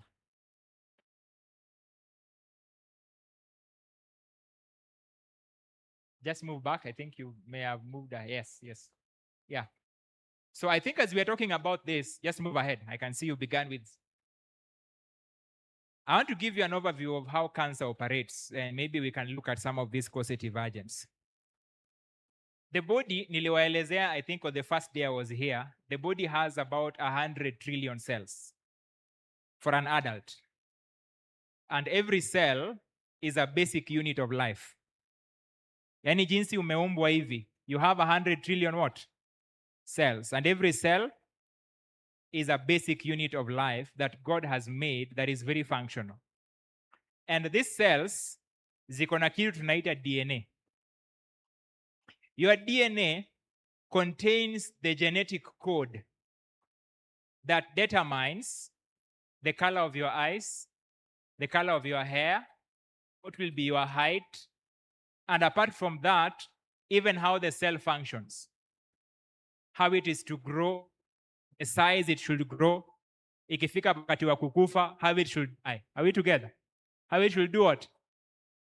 The body is so programmed by God that these things are not haphazard. They follow law and order. Inside the cell, the DNA is the throne room. Hapo ndio kuna kiti cha enzi. Penye every instruction is given in the body. Now for you to have cancer, something must happen that compromises the integrity of the cell. To the point whereby which the throne room, mwenye anakaa pale kwa hiyo kiti, si yule mwenye akona akili timamu. Yule mwenye anakuja kukaa pale ni mwenda wazi. And this is how mutations normally happen and then we have a development of cells that divide very rapidly. Mara nyingi katika mwili, your cells when they are growing or multiplying, zinafuata sheria ya spacing. Yenye ikifika hapa na nimekuwa na contact na hii cell ingine, naacha kukua. They follow laws. That is why your nose, your eyes, your ears, see, they are well shaped. Because the cells that were in those areas know exactly how far they should. Imagine if you had one ear reaching here and the other ear was smaller. The symmetry of the body and how everything is happening is based on clear instruction. When we have cancer, there is an attack on the integrity of the DNA, and the instructions given are not obeying the laws of the body. So cancer cells multiply rapidly without stopping. And that is why they grow very fast. So for this to happen, there must be common factors, and one of them is what we call carcinogens. Carcinogens are substances that lead to the development of mutation in the DNA causing cancer. Am I making sense? Najua ni masayansi hapo kidogo, but I'm making sense. So these are substances that interfere with the integrity of the DNA. They can be toxins, they can be foodstuffs, but they ensure that the integrity of the body is damaged. And that is how cancer begins. And the number one carcinogen mmeona hapo ni Mr. Tobacco. Cigarettes have the highest number of carcinogens than any other, and they can cause cancers of the lung, the lip, the mouth, the throat, the voice box, the trachea, the esophagus, the stomach, the liver, the pancreas, the bladder, the kidney, the cervix, leukemia, colon, skin, penis. Somebody who smokes in this time and era ya magonjwa is actually looking for a death sentence. And that is why tobacco is a number one culprit in many cancers of the world. And because I know most of us don't smoke to this evening, I may not dwell so much on this. Let's move forward. Alcohol is the second one. Alcohol causes a lot of cancers in the whole world. By nature, I was reading a document by an Adventist doctor called Agatha Thrush. You may look for her online, Dr. Agatha Thrush. Maybe her statements on some of this. She says that we should not look at someone who is smoking or drinking with normal eyes. We should be in shock. Unajua mara nyingi kama ndugu yako ama jirani ama mtu analewa na anavuta sigara, unamwangalia na unacheka, kinywaji kidogo. We should not. Because what they are doing to their body over time, only disease will tell. But alcohol is responsible for 75% of all esophageal what? Cancers, 50% of all mouth cancers, 50% of all larynx cancers, 30% of all liver what? I think almost every major patient I've met who has a liver cancer has an alcoholic history. Of course, anasema kuna pahali aliacha. Nilikuwa nakunywa pombe miaka 13 nikaacha pahali.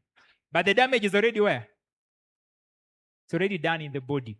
So alcohol and these things have an increased risk of colon and rectal cancer, increased risk of breast cancer. 11% of all cancer deaths, up to 60,000 deaths per year, relate to what? Alcohol. So whatever we can do to help alcoholics, if we are involved, alcohol is a major contributor of cancer because it's carcinogenic. It damages the integrity of the DNA and causes the cells to experience what we call a mutation, leading to rapid growth of cells that is beyond control. Another one is, nilijua tutakutana tu hapa. Coffee and what? And cancer. Actually, the most common cancer caused by coffee drinkers is bladder cancer. Bladder cancer. Na mimi niliwaelezea hii mambo ya majani, you just need a meeting with yourself. You need a what? A meeting with yourself. Because this guy called coffee has a lot of problems and I don't know why watu wanampenda tu. Sana sana kwa ofisi.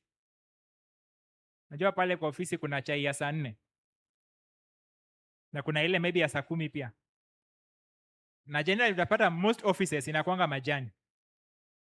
By default na na maziwa na sukari ndani.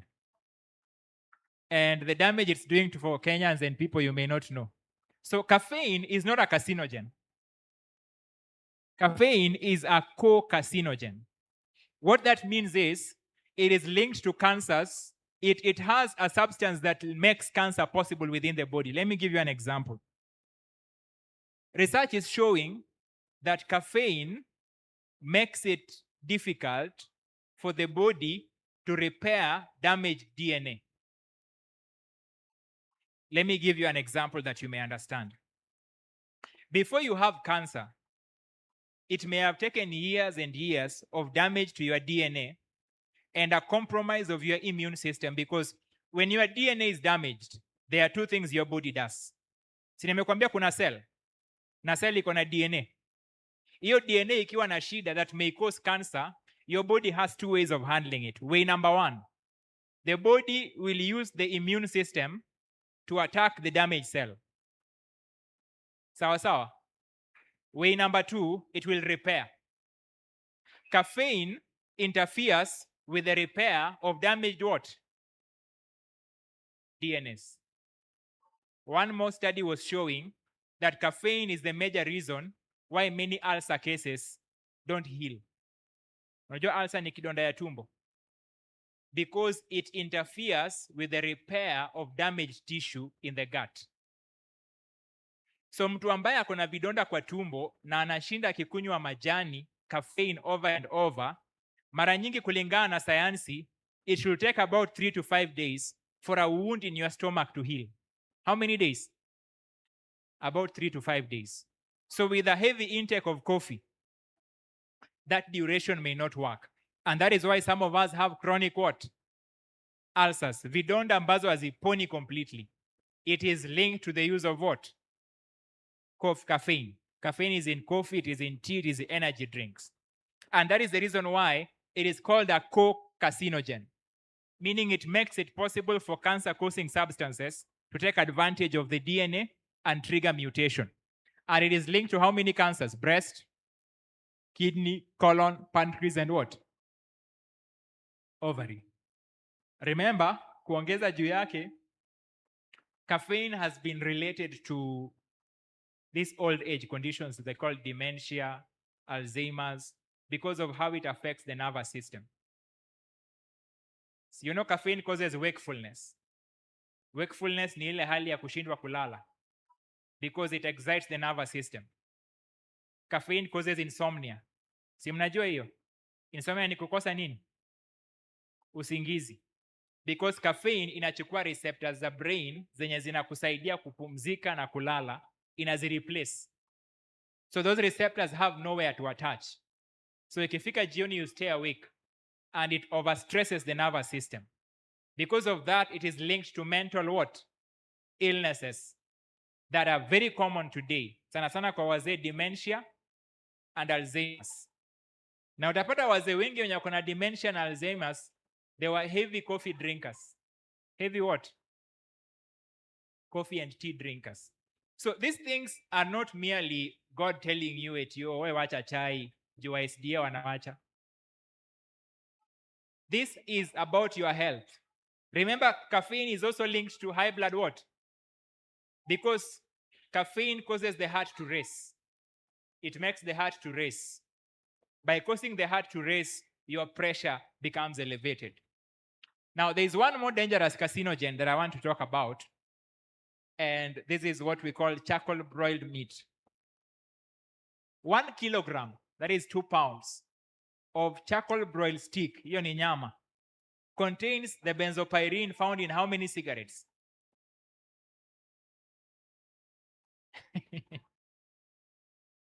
Benzopyrene is a carcinogen. It's a cancer-causing substance. Tulisema sigara inasababisha nini? Cancer.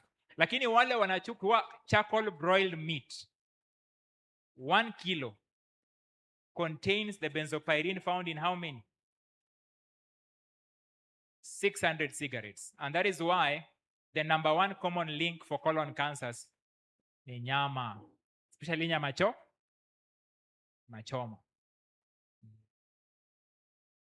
And you know, one of the major things, for you to have a study, you don't have to wait for a major clinical study to come out. Just go and look for colon cancer patients and then ask them their life before the condition. Waulize, ulikuwa nakula nyama? Waulize, how often? Watakwambia. Colon cancer and correlation with meat eating is a study that you will find anywhere. Hata saizi ukigoogle colon cancer risk with meat eating, utapata the amount of journals that you will find will shock you, because it's a common thing in medical lines today because of the correlation we're having here. So wewe angalia hiyo benzopyrene, what will happen to your colon? Kumbuka mara nyingi tumbo ina spend so much time in the colon ndio itoke. So the benzopyrene will have more attachment between the small intestine and your rectum. Sawa sawa. So utapata hapo ndio mutation itafanyika, and then you will have a lump, na hiyo lump itabadilika ikuwe malignant, na ikishakuwa malignant itakuletea changamoto. Aya, ongeza hiyo na white rice, ongeza hiyo na refined foods. Last time niliwauliza swali, chapo ya white, hii unga ya chapati ya white, ukiikanda na hujaosha mkono, what happens to your hand? Ukiosha inatoka mara moja. Sasa umeikula, si umeikanda ukaipika alafu umeikula, what happens to your colon? Aya, piga hesabu na 10 years. 10 years of chapo kila sato, kila Friday, kila lini, na ni white. Piga hesabu na 10 years. Alafu ongeze nyama choma kila Tuesday na Friday. Aya, songesha hadi 60. Uko 60 years old. Na hapo kuna chai ile ya ofisi, ile ya caffeine. Utauliza hiyo kansa imetoka wapi? Ndio mara nyingi mimi wanaulizanga, hii kansa inaweza kuwa imetoka wapi daktari? Where do you think it has come from?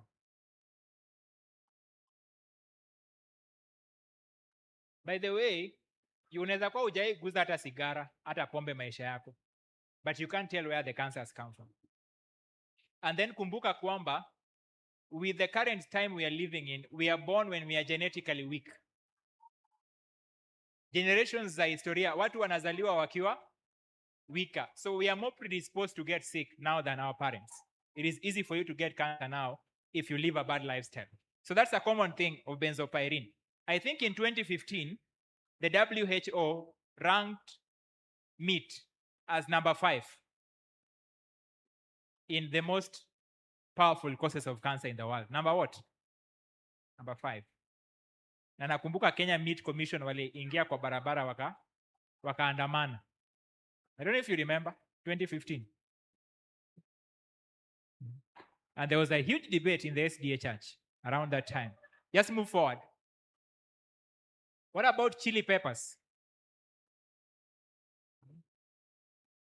Chili peppers. And you know this one is a very interesting study, by the way. Kuna wale wanapenda, I told you the best pepper to use is cayenne pepper.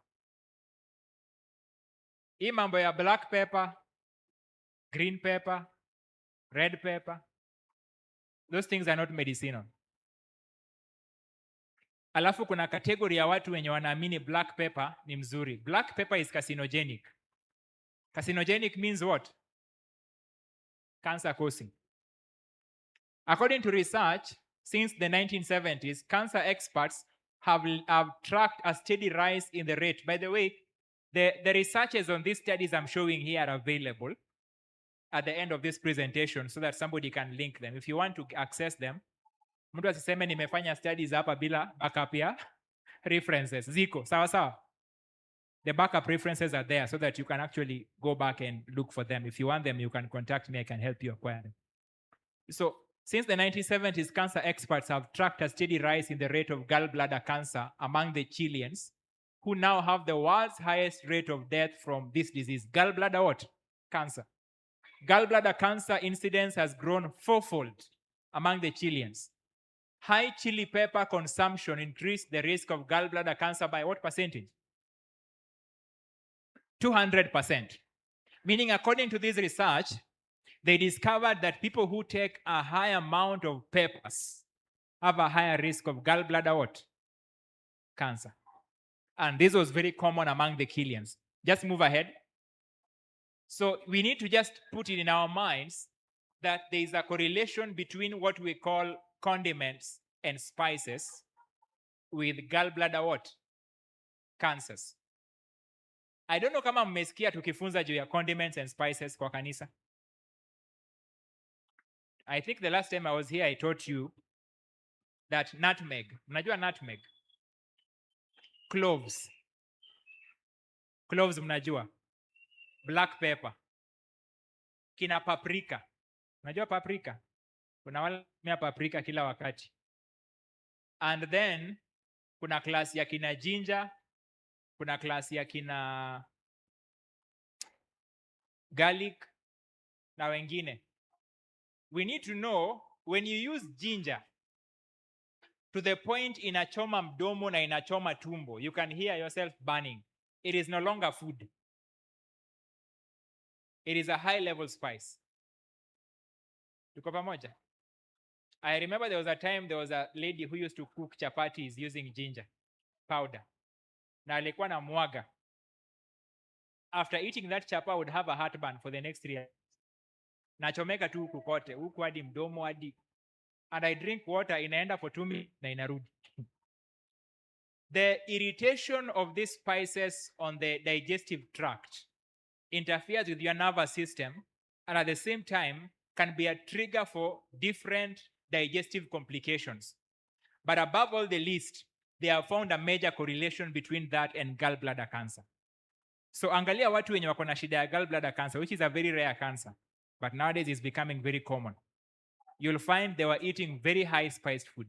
And commonly in Kenya, I think Walalo, and which group? I think our friends from Ethiopia also eat a lot of peppers. Who else? Yes? Indians also do a lot. Indians also do a lot. The only medicinal pepper that you cannot also abuse is cayenne pepper. The others have that extra damage they do to the body, and they will interfere with the tonoplast, the lining that surrounds your digestive system, because they are irritants. Nakumbuka niliwaambia, a spicy diet is a spicy temper. Nakumbuka? Spicy diet, spices interfere with your control of your passions. Na hiyo ndio maana eat food that is calm. Eat food that is what? Calm and relaxed. Do your research on that perhaps. Now, prostate cancer in Japan. You can see how over time from 1950s moving ahead and the mortality was on this side, unaweza ona how the deaths in prostate cancer in Japan is increasing for those ones who are above 55 years old, all the way from, inaanza kuwa steep from 1975. You can see.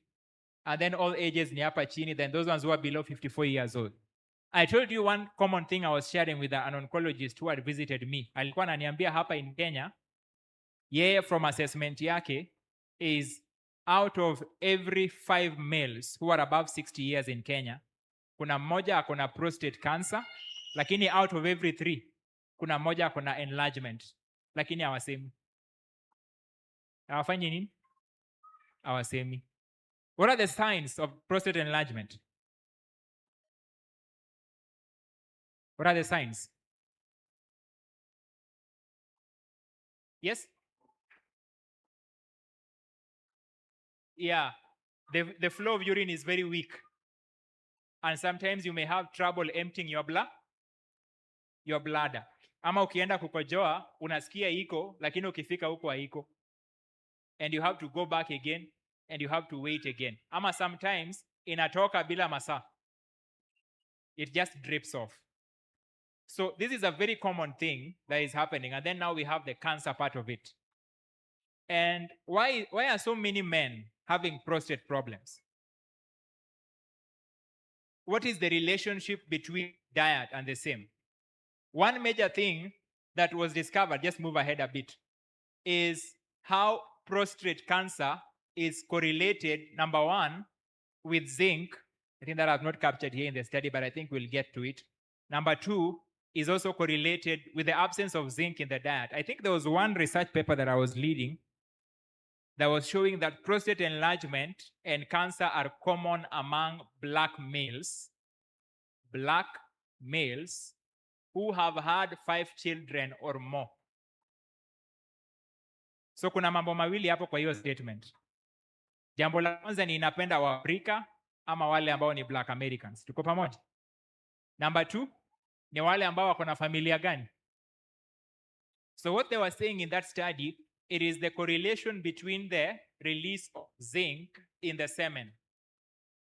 These men must have had a sexual life that is active for a long time. They were losing zinc in their semen, but they didn't have a replacement because they were eating what? Impoverished foods. Na niliwaelezea the other time that a man who is sexually active should not eat white stuff. We fanya brown rice, fanya ugali yenye iko unrefined, sawa sawa. You can't eat sifted maize meal. You can't. Because the nutrients that you need are trace. Trace means they are small. Zinc na hawa mengine, they are not abundant in food. So kama ukikula brown rice, na ukule sifted maize meal, na ukule uji ukunywi, unakunywa China, utapata zinc wapi? Utapata zinc wapi? And that lack of zinc compromises the integrity of the prostate over time. One major correlation again was that one they were covering with the chili peppers. But I think to a large degree, I think men in the Adventist church should have a power uji. I told you, that has pumpkin seeds, sorghum, millet, samnini, that you put aside with your food and remove refined foods from your what? From your diet, so that you may evade these things. Another major issue about cancer is the issue of fat. And the question that I want to ask you is, where do we get fat?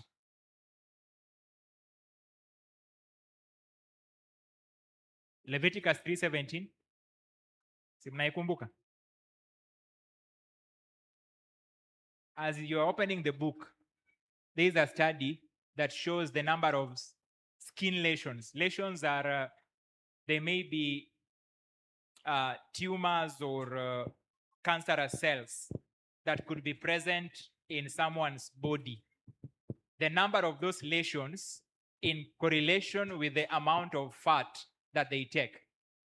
So you find the number of lesions on patients who take a lot of fat is higher than those ones who take a low body fat.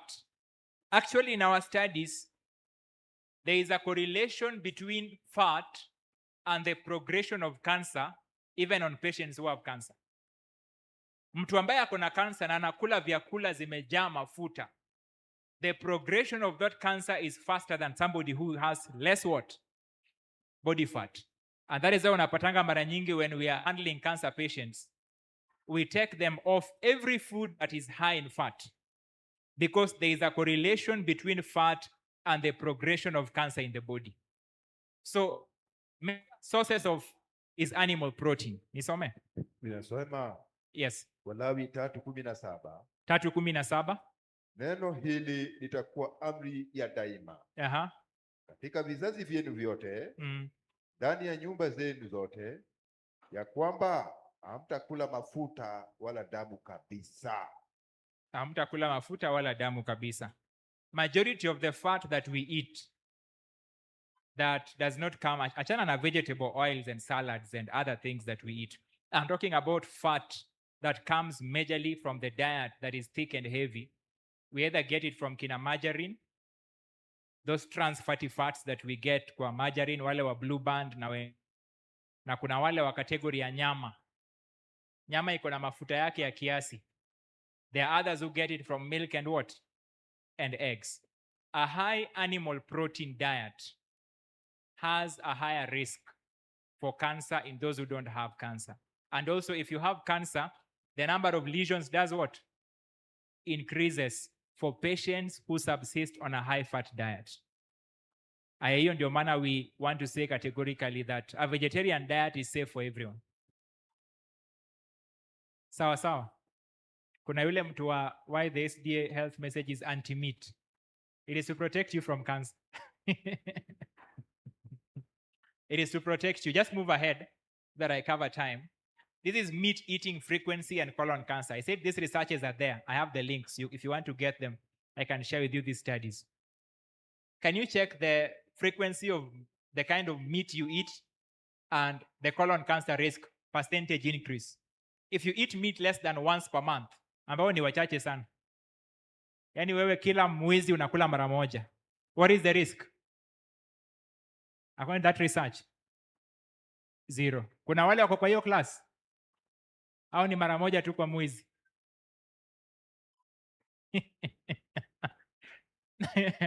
Aya. Less than once per month, sorry. Less than once means none. Ama less than once inamaanisha? None. Less than once means none. Aya, once per month, hapo ndio hiyo class sasa. To once per week, 39%. 2 to 4 times per week, 50%. 5 to 6 times per week, 84%. Daily or more, 149. So kuna wale wenye hiyo mboga haiwezi kuja peke yake. Lazima kanyama kawe hapo ndani. Now, look at yourself where you fall, your cancer risk. You know where you are. Kama uko kwa class ya daily or more, uko hapo. Kama uko kwa 5 or 6, that is where your risk is. 2 or 4 times per week. Na unajua kuna quotation kwa Spirit of Prophecy penye Sada White anasema that meat eating increases the ability to have cancer, arthritis, and all inflammatory diseases. Alafu anasema tenfold. It does what? Increases it tenfold. Enda tu search kwa Ellen White Estate, andika tenfold. Andika tu hapo kwa Ellen White Estate tenfold, utapata hiyo quotation. Sasa anasema science ama anasema maneno yake? Science is confirming that there is a correlation. Just move ahead because of time. White meat and colon cancer. Eating white meat less than once a week increases risk 55% over those who do not consume white meat at all. Eating white meat more than once a week increases the risk to over 200% higher risk. So there is no swimming or flying vegetables. By the way, I don't know if you've discovered that there's a lot of blood cancer in the lakeside. Amjajua? Check the medical trends in the country. Blood cancers, I'm talking about bone marrow cancers and blood cancers among the Luos, and those are the lakeside, imepanda. And do you know the major culprit? Fish. And what they are saying is that the fish of our time is not the fish of the older days. Those fish are high on mercury and lead and molybdenum and some other different kind of toxins that by the time we are feeding on them, kumbuka the doctrine of microscopic elevation. Wakati ambayo mnyama anakula hiyo uchafu huko ndani, the capacity to get toxins for them is higher than the eater. The higher you go in the food chain, the toxicity is magnified. Enda mtafute hiyo. So you find that the person who is eating at the end of the food chain ni nani? Unajua wewe ukikula unazikwa. It is rarely that you have an eater. So at the end of the food chain, nani anakaa huko mwisho? It is you and me. But the microscopic magnification of the toxicity of whatever was eaten is more magnified in your body than the person who ate the plankton in the sea. And because of these toxins, blood cancers and bone marrow cancers are very common among Luos today. Mara nyingi ukienda hospitali, enda utafute wale wenye wako na severe leukemia, kama si watoto ama ni wazee, and then there is a bone marrow cancer. I'm forgetting its name. that is very common, utapata kwamba wale wa samaki ndio wanaathirika. But kando na hiyo, you can see the correlation. Just move ahead with colon cancer. Prostate cancer, you can see tobacco, 2.1% relative risk. These are researches that are done. Coffee, 2.2. Meat, eggs. By the way, did you know that prostate cancer is hormonal? Prostate cancer is hormonal, and one of the major contributors to hormonal issues in men that may bring that kind of problem is eggs. Eggs. So I think as you talk again, mnaona tunaelekea wapi? Tunaegemea sana wapi? Animal protein. Tunaegemea sana wapi? Animal protein. It has a elevated contribution to most. Tena fat bado iko hapo. Just move ahead kindly due to time. I think probably the next will be breast cancer. So generally you'll find that that is happening. I was talking about biomagnification of the lake. And whatever I was sharing with you about those ones who are living in the lakeside, it is here. You can see the sample site lake water and the amount of DDT insecticide that is found there. Phytoplankton in the water, you can find they are taking about 5. Herbivores that are fish that eat the plankton, unaona ni ngapi? 4,300. The carnivorous fish, up to, umeona the food chain? The higher you go, the higher the toxicity. Where is the toxin? Siliingia ndani ya maji. Mwenye ameikula akona kidogo, mwenye ameikula akona zaidi, na inaendelea kupanda.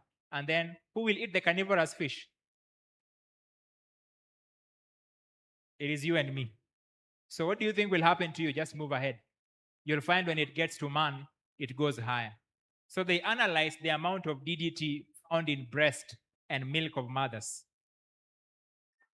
Vegetarians with significant levels of 8%. So vegetarians maziwa yao ikiangaliwa kama iko na DDT, they only have about 8%. What about non-vegetarians? 99%. So where is it coming from? Animals that live and feed in the lake, most likely. That is what their research is showing. And this is a major cancer-causing substance among the pesticides that we have today. So breast cancer, DDT is a major contributor. Prostate cancer, we have methyl bromide and others. So you need to be very careful about the vegetables and the fruits that you eat and where they are sprayed, because that can also contribute to the same problem that we are looking at here. Just move ahead because of time. I want to have a window. So meat and cancer, meat is actually attached to all these cancers: colon, rectal, breast, prostate, pancreatic, ovarian, stomach, esophageal, lymphoma. And one thing I'll share with you, we've been able to help people who have cancer. Hadi wakapona. But the common point I have realized, every patient who goes back to meat eating always has a recurrence. Umenipata? I have a patient mwenye tumetibu colon cancer I think mara 3 sasa. Na every time anarudi kwa nyama. By the way, there is something I don't know strong about meat. Sindio? What do you think it is? Is it the taste in the mouth? That umeponea kifo. Hadi ukashangilia umepona, but the person will go back until they are diagnosed of another tumor. Then again they stop. So the correlation is very strong, as you can see there. Just move ahead. Medications and cancer that are very common. This one you'll find probably estrogen, progesterone, anabolic steroids, corticosteroids, marijuana, medications causing reflux, tamoxifen, antidepressants, nanosteroidal anti-inflammatory agents, and raloxifene. You'll find that there are some medications that have been found in medical research to have a direct link to cancers. And The major ones I'll talk about that I think may be affecting us majorly is estrogen and progesterone. Women who use family planning, you need to be very careful about what form of hormone does the medications that you use have. Because to be precise, high estrogen is a major trigger for breast cancers in women. You know, estrogen is a growth hormone. And estrogen is what allows the endometrium, the one that women shed every month, to be able to grow every month. And because it has that growing factor, estrogen in high levels beyond normal in women's body is linked to fibroids, it is linked to cysts, it is linked to breast lumps and other things developing in women, because generally it triggers that growth. But where do we get estrogen? Number one is those family plannings. Utapata there are some gynecologists or doctors who will put you on estrogen family planning pills. They are likely to trigger the development of tumors relating to your reproductive health as a woman. The second major source is body lotions. Most body lotions are there to make women's body what? Softer and more feminine. What do they use? Estrogen. They use estrogen as part of the formula. Na unaipaka wapi? Where does it go? Into your bloodstream. So enda uangalie Fair and Lovely and some of these very powerful lotions, they have something they call paraben. Unaweza pata imeandikwa methyl paraben, ethyl paraben, they are all estrogen. And if you pack them all the time, your face, your body, they go to the bloodstream, they will elevate the estrogen levels in your body and will lead to what? Possible tumors or growths, kama fibroids and the rest. Itakuwa kama fertilizer. So you need to be very careful about how you use body lotions. Normally find something that if given chance, you can also eat as a body lotion. Something that given chance, you can do what? Because it's going to your skin. Than something that generally will trigger those complications. Another major issue with elevated estrogen is high intake of fat. And that is why I tell women in this era of fibroids and cysts and breast cancers and all those things, be very careful with a high fat diet as a woman. Because estrogen is majorly made of fat. You need to be very careful about your intake of fat. Na kitu moja itakusaidia ni dwell more on vegetarianism. Dwell more on cheza huku sana and less on the other side. It will help you in a large degree. But those things actually, they contribute to the other conditions that we are having.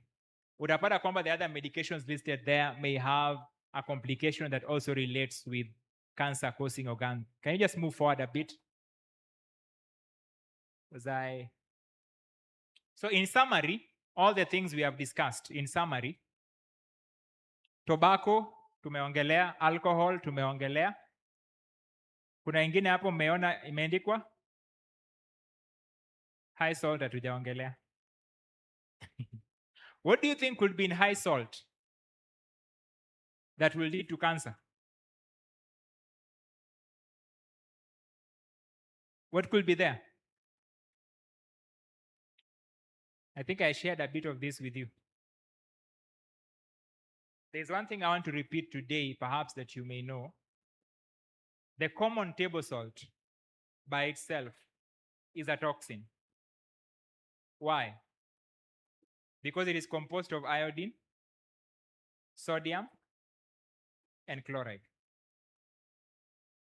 Those things given in separate quantities the way they are, according to research, the only quantity that you can take safely in a day is less than a quarter of a teaspoon. Less than a quarter of a teaspoon. How much salt do you eat in a day?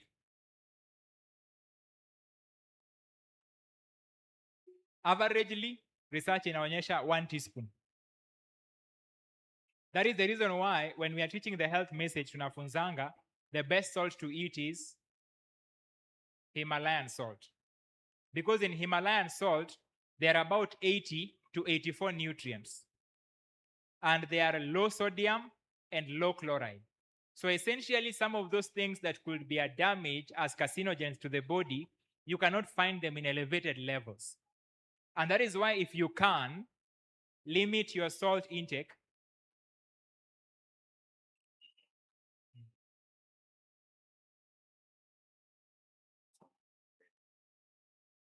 Wale wenye wameweka magari zao pale, kuna tinga imekuja kuweka lami, so mnaomba msongeshe gari na mbele kidogo.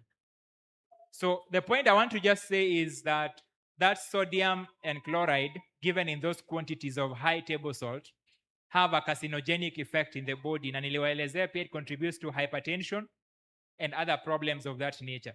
So switch your intake of salt from the common table salt and begin taking Himalayan salt.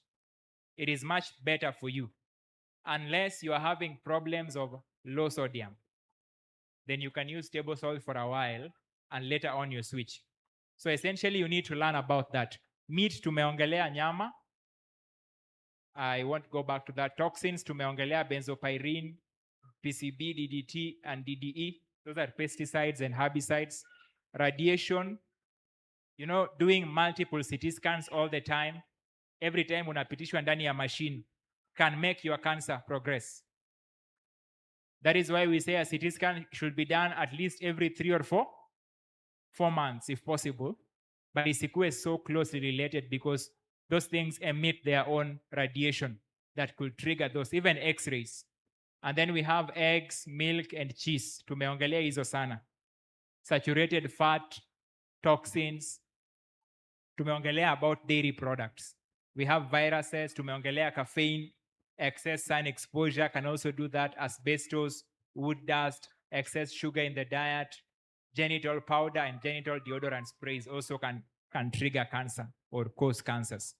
So those are some of the summary list of what we can call cancer-causing substances.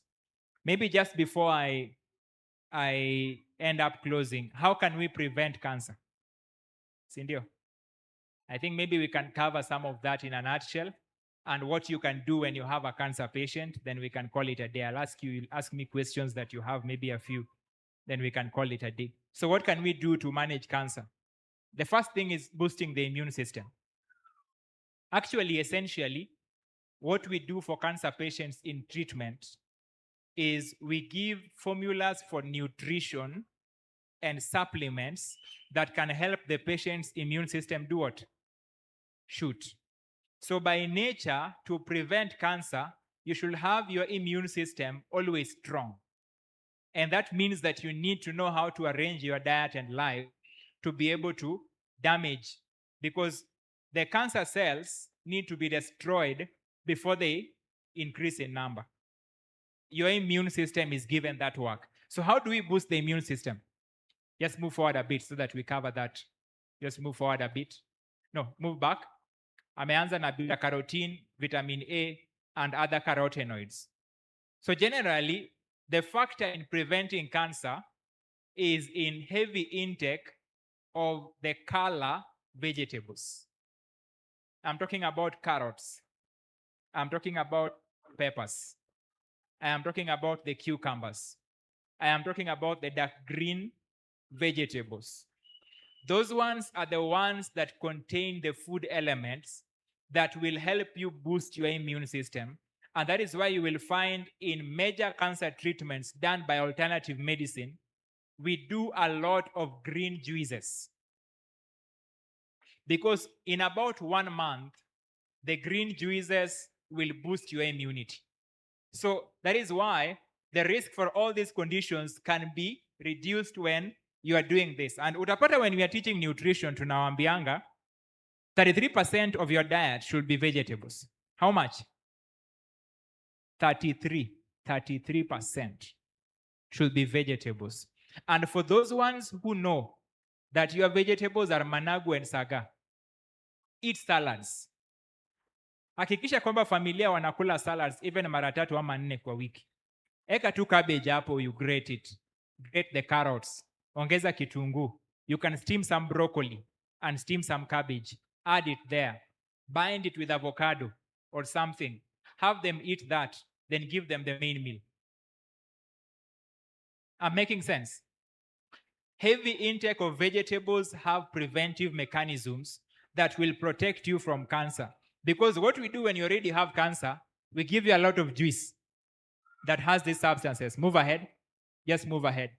And you can see to a large degree that a high level of carotene, vitamin A foods, these things are known to actually assist. You can see lettuce, collard greens, watermelon, broccoli or broccoli, apricots, turnip greens, kale, that is kumawiki, and spinach.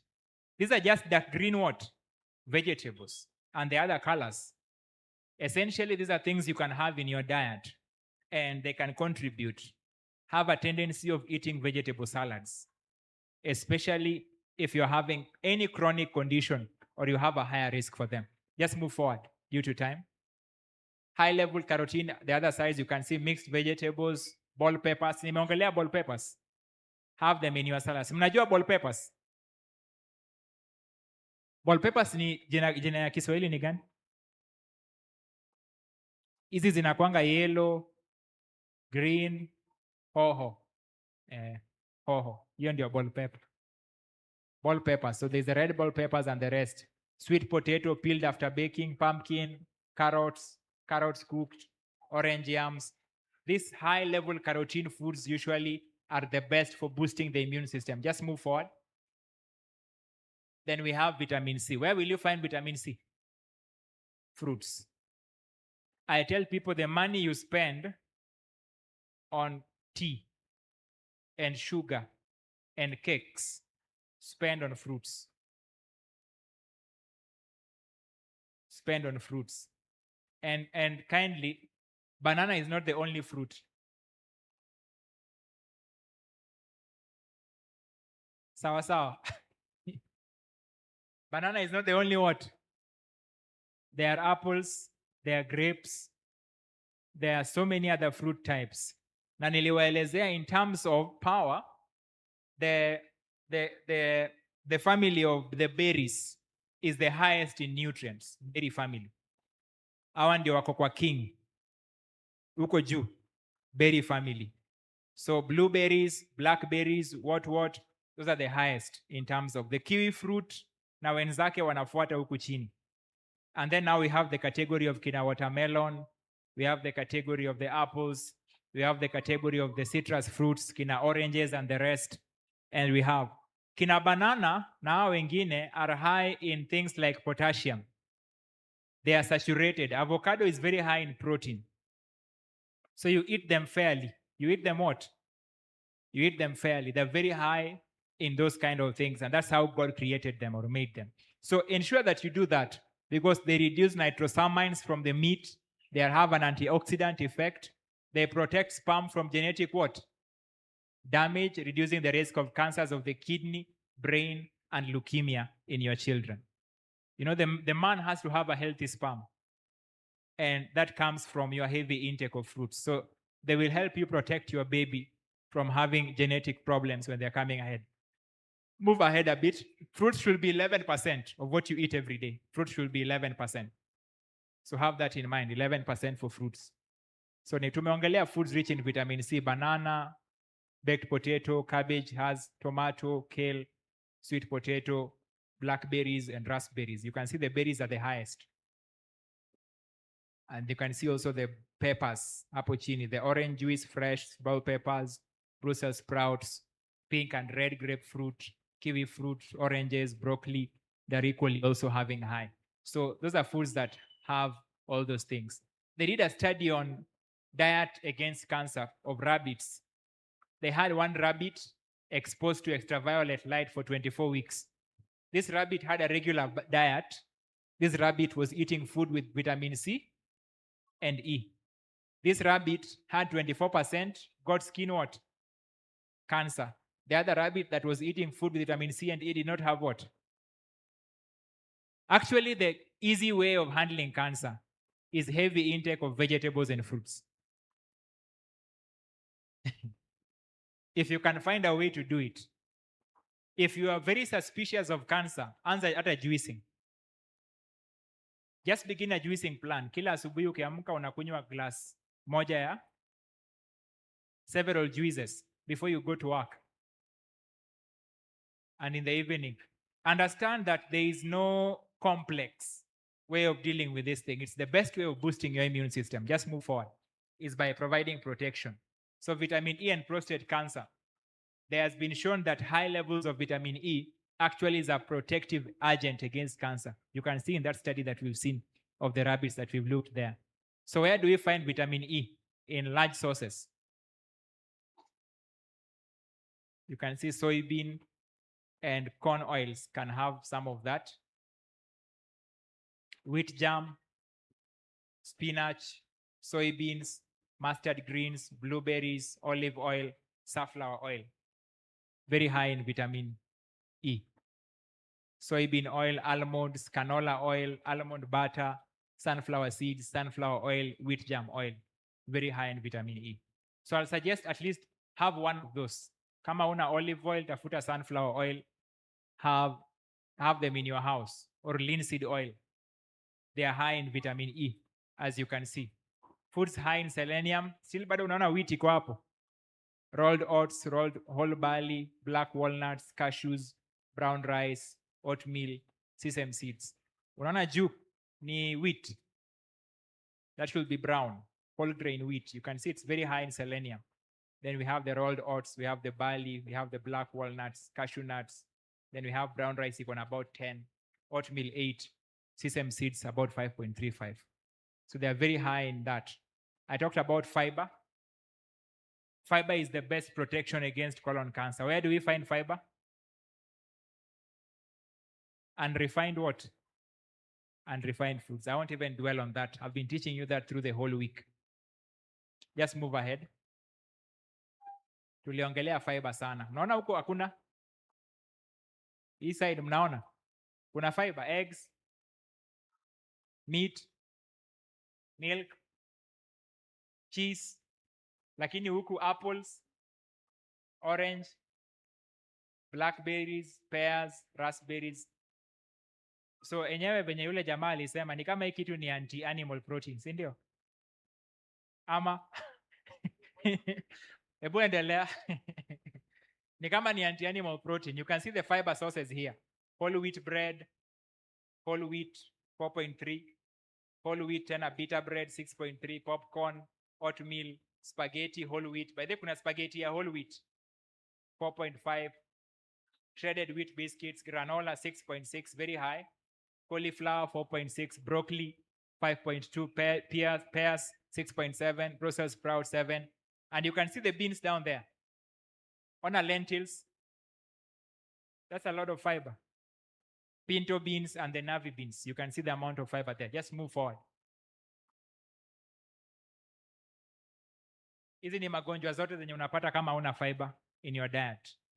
Constipation, appendicitis, diverticular disease, hiatus hernia, varicose veins, hemorrhoids, bowel cancer, polyps za colon, heart disease, stroke, diabetes mellitus, hiyo ni diabetes, gallbladder disease, low fiber. I think last time niliwaambia the only white thing we need is LNG white. All the other white stuff ni magonjwa. Yeah? I think I shared that the last time I was here. Eating legumes 3 times a week reduces the risk 47%. You can see legumes, tomatoes. By the way, one way we defeat prostate cancer and prostate enlargement is by giving our patients tomato juice. Tuko pamoja?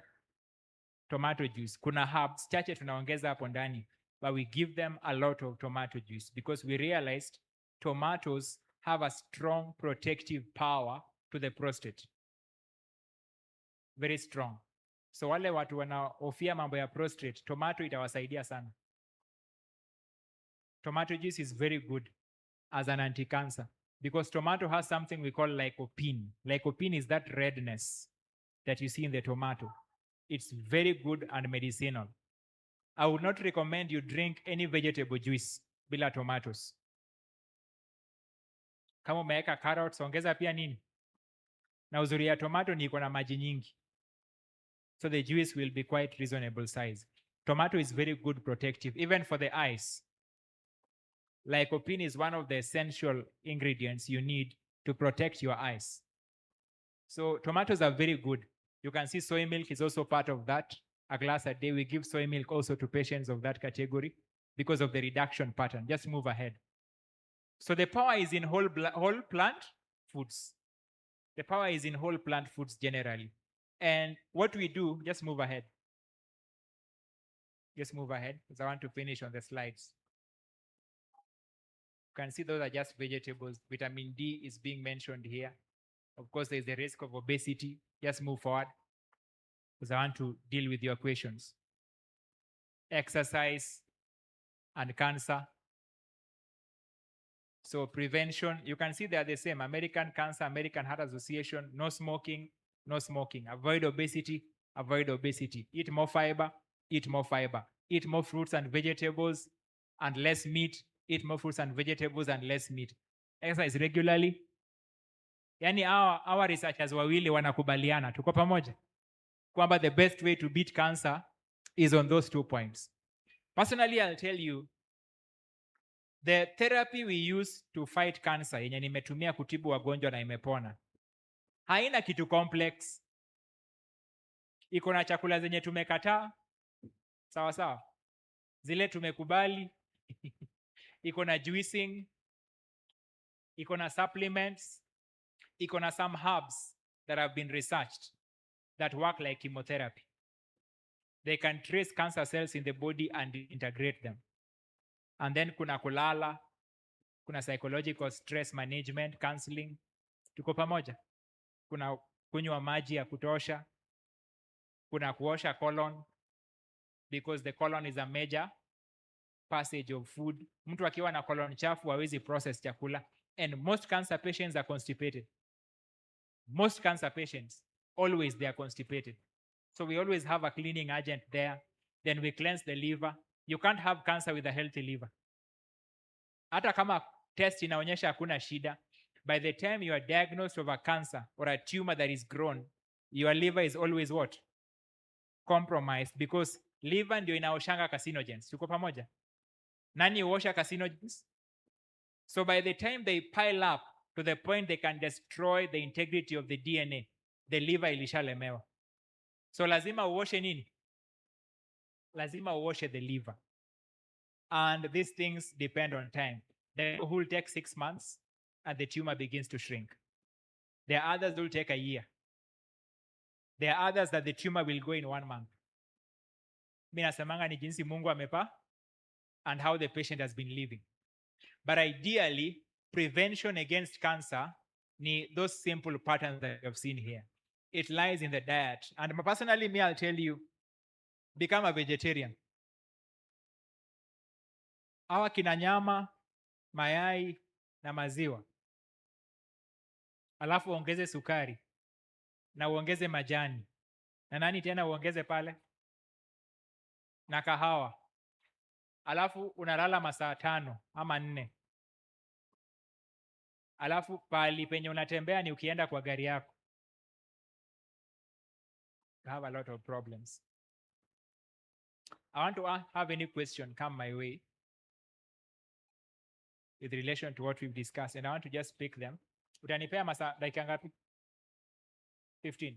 Yeah, that I can handle those questions. So let me see the hands kwanza that I lock, because I know nikishasema mambo mawili zingine zitainuka. 1, 2, 3, 4, 5. There are 5 hands. Anasema wakuje wakae hapa mbele, wale wa nyuma. We can start with you.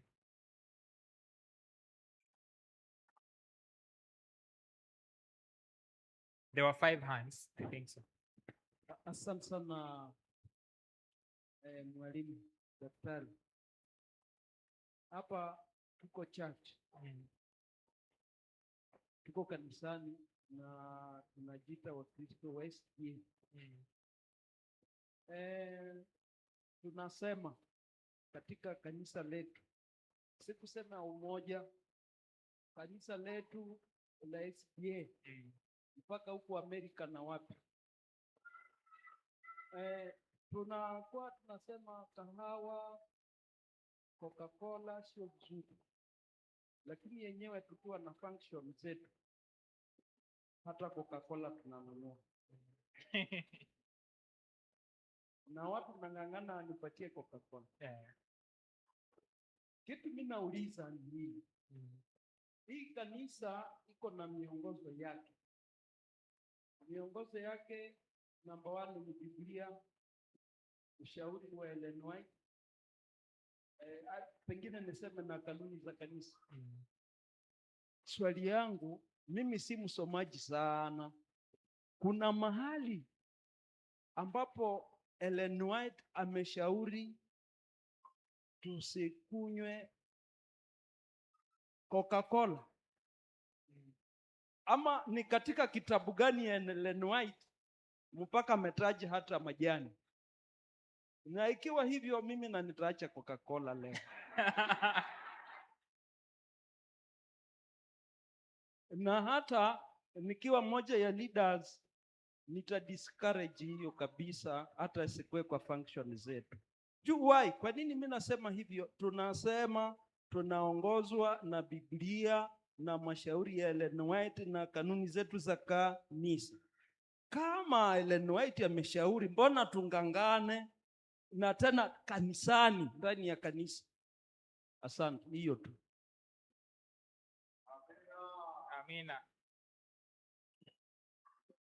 Asante sana mwalimu. Ninataka tu clarification. Nimeshika yake. Okay, clarification. Uliongea just one point on cloves. Ukasema it was a negative comment. So is there anything good in cloves? In cloves? Cloves, yeah. And also ginger. Ginger, you said it is good. There is ginger tea. But there is somewhere else you said that if you use a lot of it, then and many times when you make that concoction, it burns in the mouth.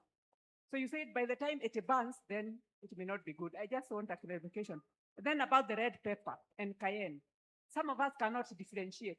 So anything that they make in a powder looks red and it is written cayenne, we'll take it as cayenne. But I believe if they siaga the red pepper, it will look like cayenne. So how can we differentiate? Then the other thing, you didn't mention it, but we have been seeing it in the social media about, you talked about it, black pepper. They say if you are taking this yellow product, turmeric. If you're taking turmeric, it cannot benefit you unless you mix with black pepper. And that is how we started mixing the two. And then the last thing is about ghee. Of late, there is so much about ghee fat as being very healthy. So I just wanted you to mention those things. Thanks. I'll start with the two so that by the time tunafika huko nisikuwe nimesahau zote. Nataka kupea Elder fungu. This is Cancers on Diets and Foods, page 420. Paragraph 1, paragraph 2. 420, paragraph 2. Anasema the stimulating diet and drink of this day are not conducive to the best state of health. Tea, coffee, and tobacco are all stimulating and contain poisons.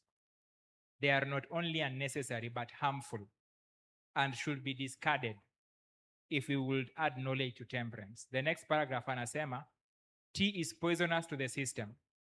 Christians should let it alone. Christians should let it alone.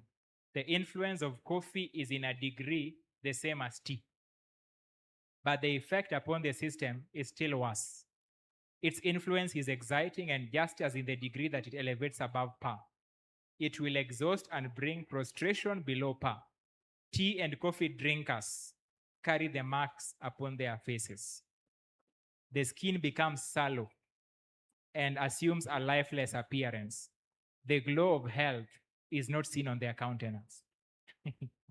So anasema it should be discarded. Now there's a very strong statement she's making on sugar,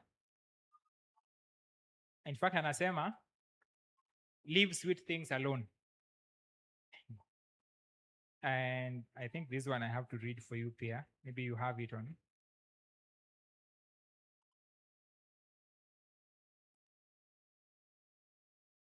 This is milk and sugar. Yenye nilikuwa naongelea the other time. You remember I spoke about milk and sugar. This is from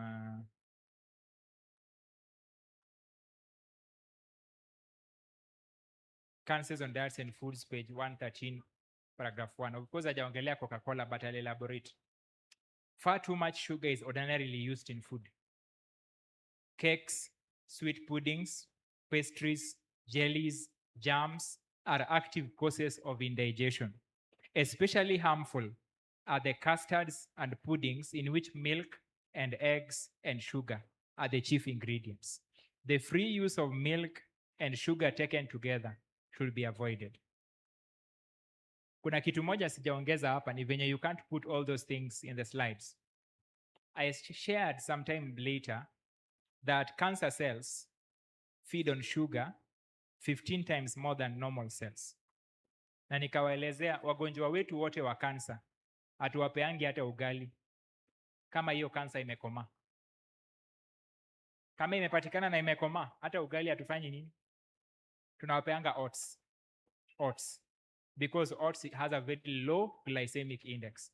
Lakini ukimpea uji, soda, hizi masukari, hiyo tumor itapambana na wewe, na ukitumia remedies mtakuwa mnapunguza ikipanda. In fact, mkifanya a scan after 3 months of treatment na anatumia hizo vitu, mtaipata imeongezeka. Na hiyo juicing yote mnafanya na hizo vitu zote, hakuna pali mtaenda. Because cancer feeds on sugar cells 15 times more. And that is why the PET scan, umesikia PET scan, hii ya kuangalia kansa kwa mwili, the medical science behind it is that ina assess glucose metabolism. Cancer sites in the body are areas where glucose metabolism is high. So inazispot, inazipea kala ya yellow red. Ndio maana ukiangalia PET scan wanaonyesha hapa inakaa there's a high intake of the nini. Kuna hiyo jina, there's a glucose that has been something. Jina yake inanipitia. But they use it to determine depending on the intake. So utapata kwamba because of that, sugar has been linked to 8 types of. Sugar nilikwambia is the major cause of diabetes. Sugar is the major trigger of obesity. Sugar falls in line na magonjwa mingi ya moyo because of that obesity and fat factor. So unapata anasema kwamba that it is very harmful to the body. So me I would recommend eating sugar si sukari ya kuongeza. Sugar is refined foods. Sawa sawa. So essentially ni whole grain. Acha white rice, kula whole grain. Acha ugali ya sifted. That is how we leave sugar. Leaving sugar si kuacha ile. By the soda kubwa iko na 25 teaspoons ya sukari. Soda ndogo iko na 12. Kubwa iko na 25, ndogo iko na. How much sugar is that? Ukikunywa soda ndogo 2 na kubwa 1. Those are the challenges, weak immune system and other things. So I think it's something that if you want to live, Mungu atakupatia uwezo. Because unaweza tumia kina jaggery kwa uji. And then you can eat unrefined foods. It's very easy. On your case, ginger and other things are not bad. The proportion you use is the problem. Concoction ukitengeneza unatengeneza dawa. You're not using it as food. So even if the ginger is strong na inachoma, you are using it medicinally. The damage on that day ama that period si sawa na mtu mwenye anachanganya ginger nyingi kwa chakula. The problem we have with spices is the irritation on the digestive system. So anything that has that irritation is the problem. So kuna wale wanatumia ginger vibaya. Wanakata nyingi wanamwaga kwa chakula ndio wasikie joto. The same with garlic. So when you do that, it's a problem. Lakini the peppers, they are irritants by nature. Red, black, na green. That is why the best thing to use is cayenne. Na kama umetumia cayenne, ukali ya cayenne si the same na pepper. Umeweka cayenne kwa chakula na uweke pilipili hii ingine, ni tofauti. Hii ingine kuna vile inakuchoma, utajua tu vile inakuchoma. So people who can't differentiate it as raw, I would rather buy the already labeled and buy from Wahindi. Wahindi hawana hiyo ukora ya kuchukua another pepper wanapack. The ordinary Kenyans can do it, but the Indians, black cayenne pepper yao is very particular, and mostly it is unadded. Hakuna additive iko pale ndani. That will really help you in identifying the right one. But the other peppers and the other foods, it depends on the use. Swali ya pili umeniuliza ni turmeric and black pepper. I would rather you use turmeric. Turmeric is best used with ginger and cayenne. Black pepper can aid, but black pepper is a carcinogen. Black pepper causes cancer. You can do your research on that. I remember I found another person who was using black pepper to treat a cancer patient. It is a cancer-causing substance. Just do your research on that, utapata. Swali lingine umeniuliza ni ya ghee. Generally speaking, maziwa iko na shida nyingi. Unajua hapa sijaongelea maziwa as a whole, but I think when I came here last, niliongelea maziwa. Anything that is a milk product, you need to use when you have to. One, nilikuongelezea hormonal imbalance. Si mnakumbuka niliongelea hiyo? I may not have time. There's a lot of hormone in milk foreign into the human body. Hiyo ndio maana maziwa nyingi imefanya wasichana wa siku hizi they mature faster. Wanaanza kuwa na their periods way earlier because our diet is primarily animal protein. Hiyo ni shida ya kwanza. Number 2, niliongelea maneno ya penicillin. Most animals that makes milk are sick. Mastitis, sijui nini. So wanadungwa penicillin nyingi. Na hiyo penicillin iko wapi? Kwa maziwa. The antibiotics are normally in the milk. And that is the reason why you find there are so many people who have resistance to antibiotics. Maziwa yenyewe inaharibika.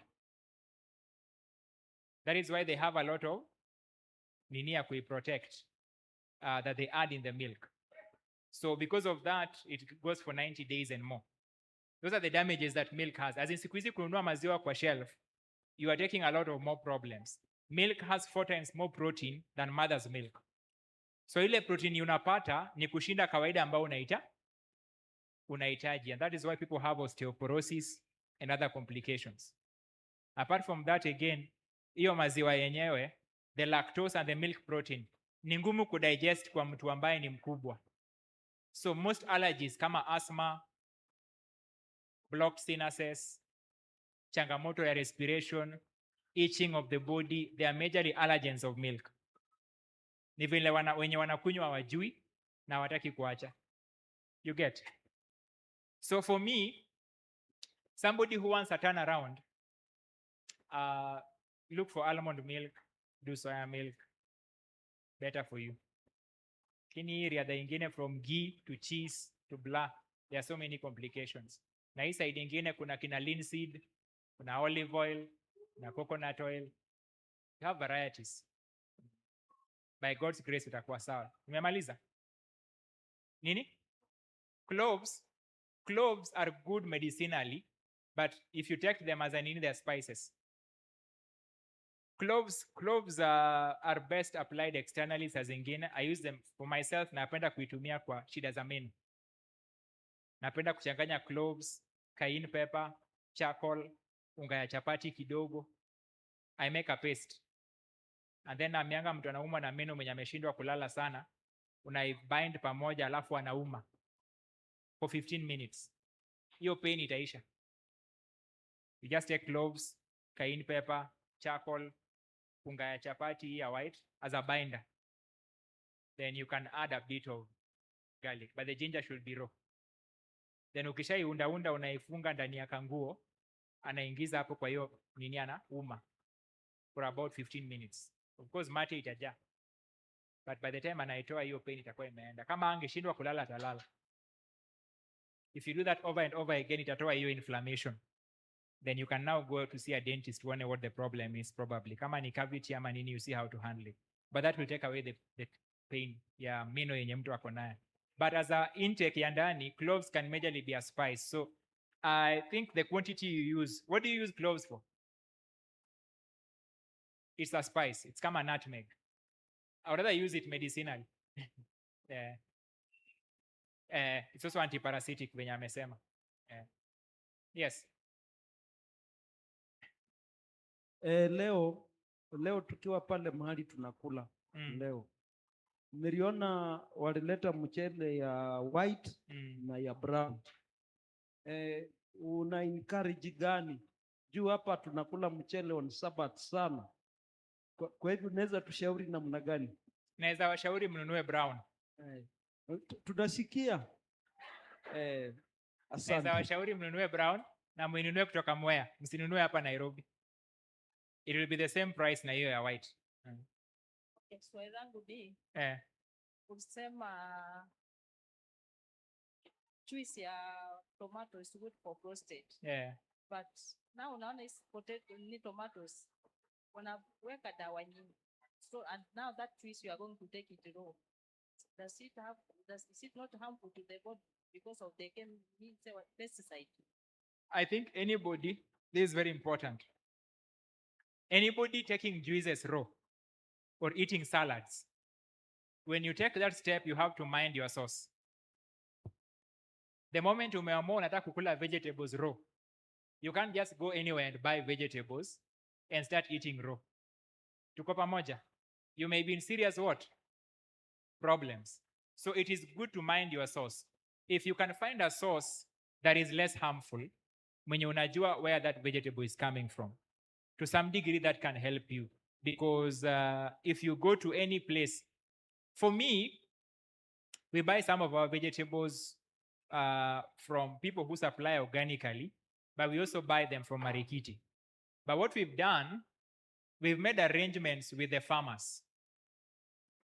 Wenye tunajua to some degree how they prepare, how they plant their crops, so that tunajua hizi zikikuja, there's a degree that we can have, because the amount you need for different conditions is a lot.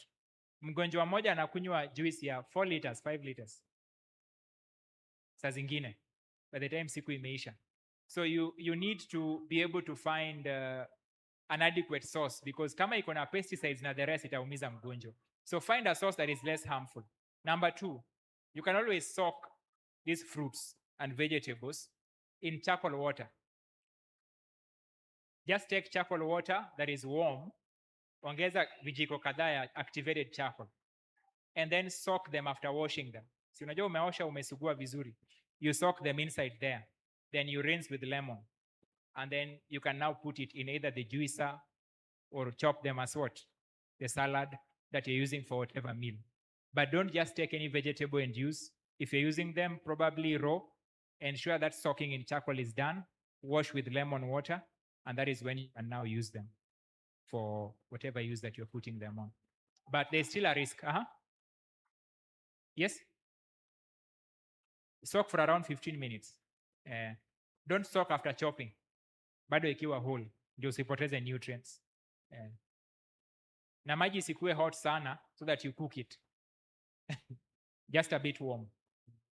Yeah, thank you so much. I'm taking clarification on 2 issues. One, yes, is the source of zinc that you mentioned. Yes. The Uji power, yes, power Uji. Basically, for the avoidance of misuse or abuse, maybe yes, we can clarify that, because you've seen in most places every kiosk selling Uji power for the men. The other clarification I'm seeking is about medication that has also been amplified in many quarters.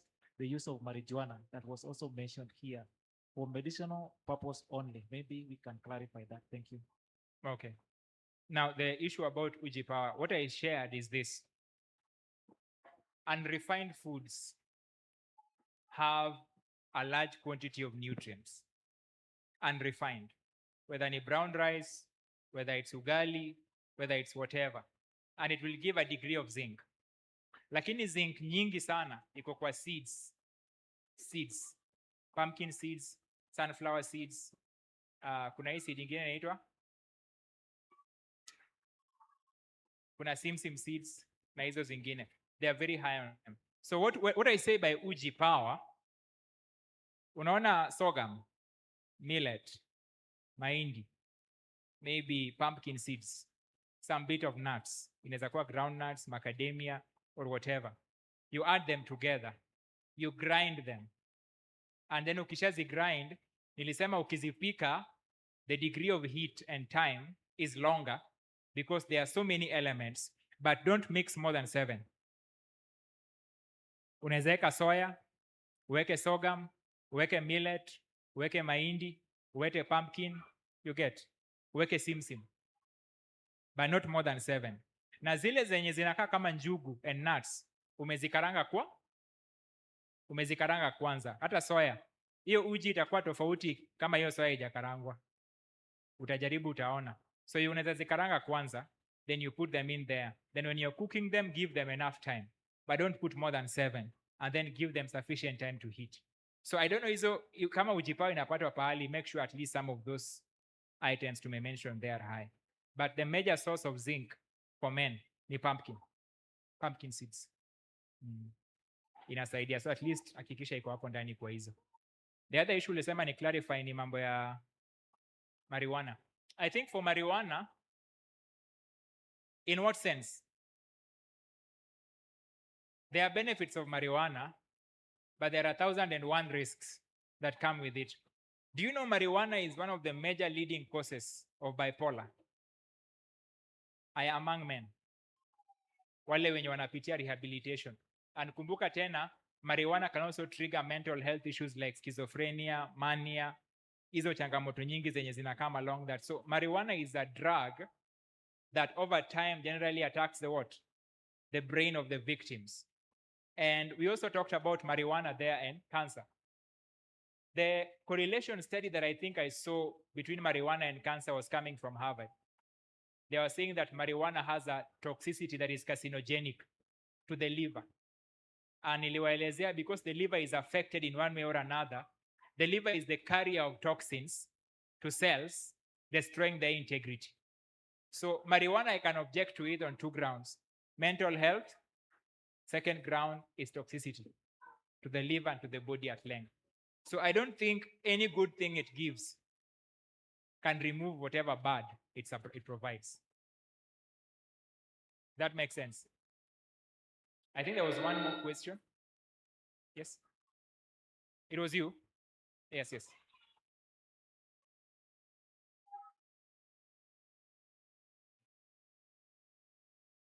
Awesome.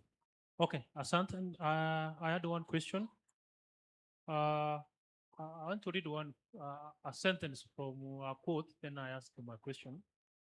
From the Ministry of Hearing, Mama White anasema ya kwamba it is not well to eat fruits and vegetables at the same meal.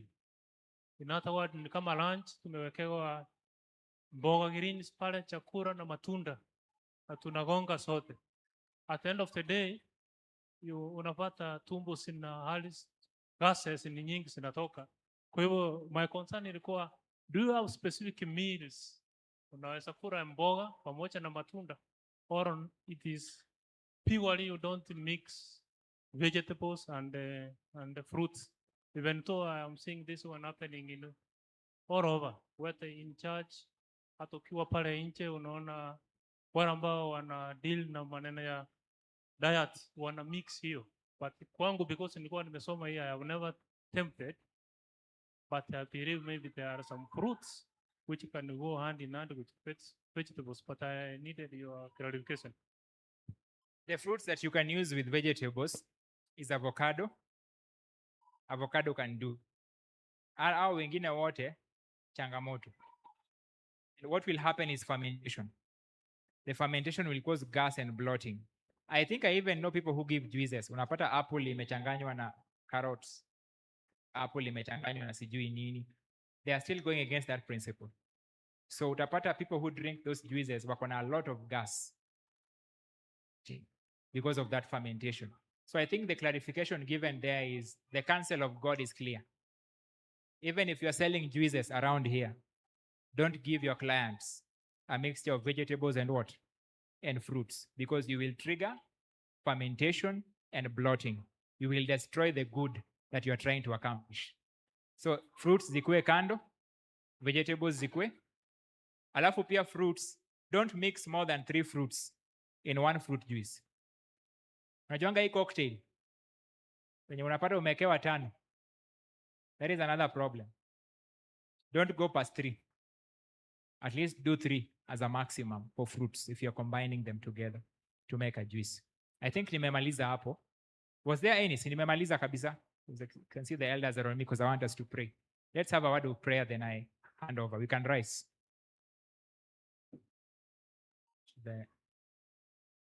We are praying.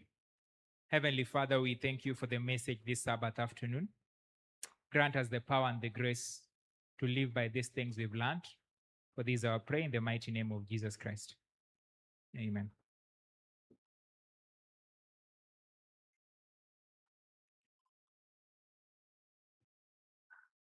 What do you say?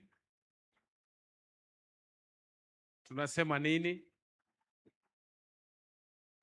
Mambo ni mengi, masaa ndio machache, na kwa hivyo nataka niite elder in charge akuje hapa, elder on duty waketi hapa, and then tumalizie. Elder on duty and also elder in charge.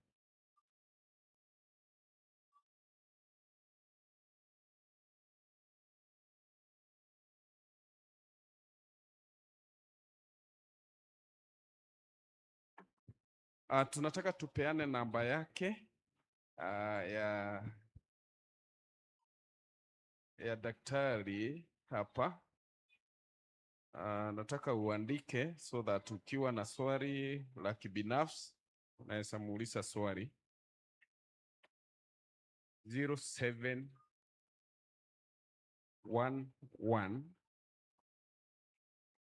26 9232. Narudia 0711 26 9232. Hakikisha unampigia masaa ya kazi na atapokea simu yako. Bwana asifiwe. Hatuna budi, tumefika mwisho, na nataka kushukuru sana kwa nafasi ambayo tumekuwa nayo. Naamini ya kwamba Mungu atakuwa pamoja nasi. Tumebarikiwa. Wangapi wamebarikiwa na hayo mafundisho? Mungependa tumuite tena? Okay, wazee, umesikia hiyo maneno? Tutapanga, na kabla ya yote hayo tunafanya haya mafundisho, tunakuanga na medical missionary class. Hayo mafundisho unasikia ndio hiyo inafundishwa pale. Wangapi wamehudhuria hiyo class? We have only very few. If you want to learn more and to understand all about medical missionary ministry or program, join that class. Already tuko na second cohort, na by end of this June tutakuwa na graduation of second cohort. We'll enroll another third cohort. Prepare yourself so that you can join that class. You study. Uendelee kuelewa vile Mungu anataka tuendelee kufanya. Otherwise, Mungu atubariki sana. Ubarikiwe pia. Asante sana mwalimu wetu. Leo tumepata maneno, tutaweka mili yetu ikiwa, ingawaje kuna watu wanauliza mtu ataweza acha nyama kweli, lakini sawa, Mungu atatusaidia. Tusimame si wote tuombe, hatuna mambo mingi ili tuweze kuelekea manyumbani. Tuweze kuomba. Baba wetu uliye juu mbinguni, asante kwa siku njema uliotupa leo. Umekuwa nasi tangia asubuhi tulipoanza hizi programs mpaka saa hii. Umekuwa pamoja nasi, umetuongoza na umetulinda. Endelea kuwa nasi na kutushika mkono na kutuhifadhi katika mabawa yako ili tukae pamoja nawe. Endelea hata kututakasa na kutupa nguvu ya kimwili na kiroho, Tuendelee kusimama tukikuamini na kwa njia zetu zote, na tutakapopatana Sabato ijayo tutalishukuru jina lako, na ni katika jina la Yesu Kristo tumeomba na kuamini. Mwende na amani ya Bwana iwe nanyi daima.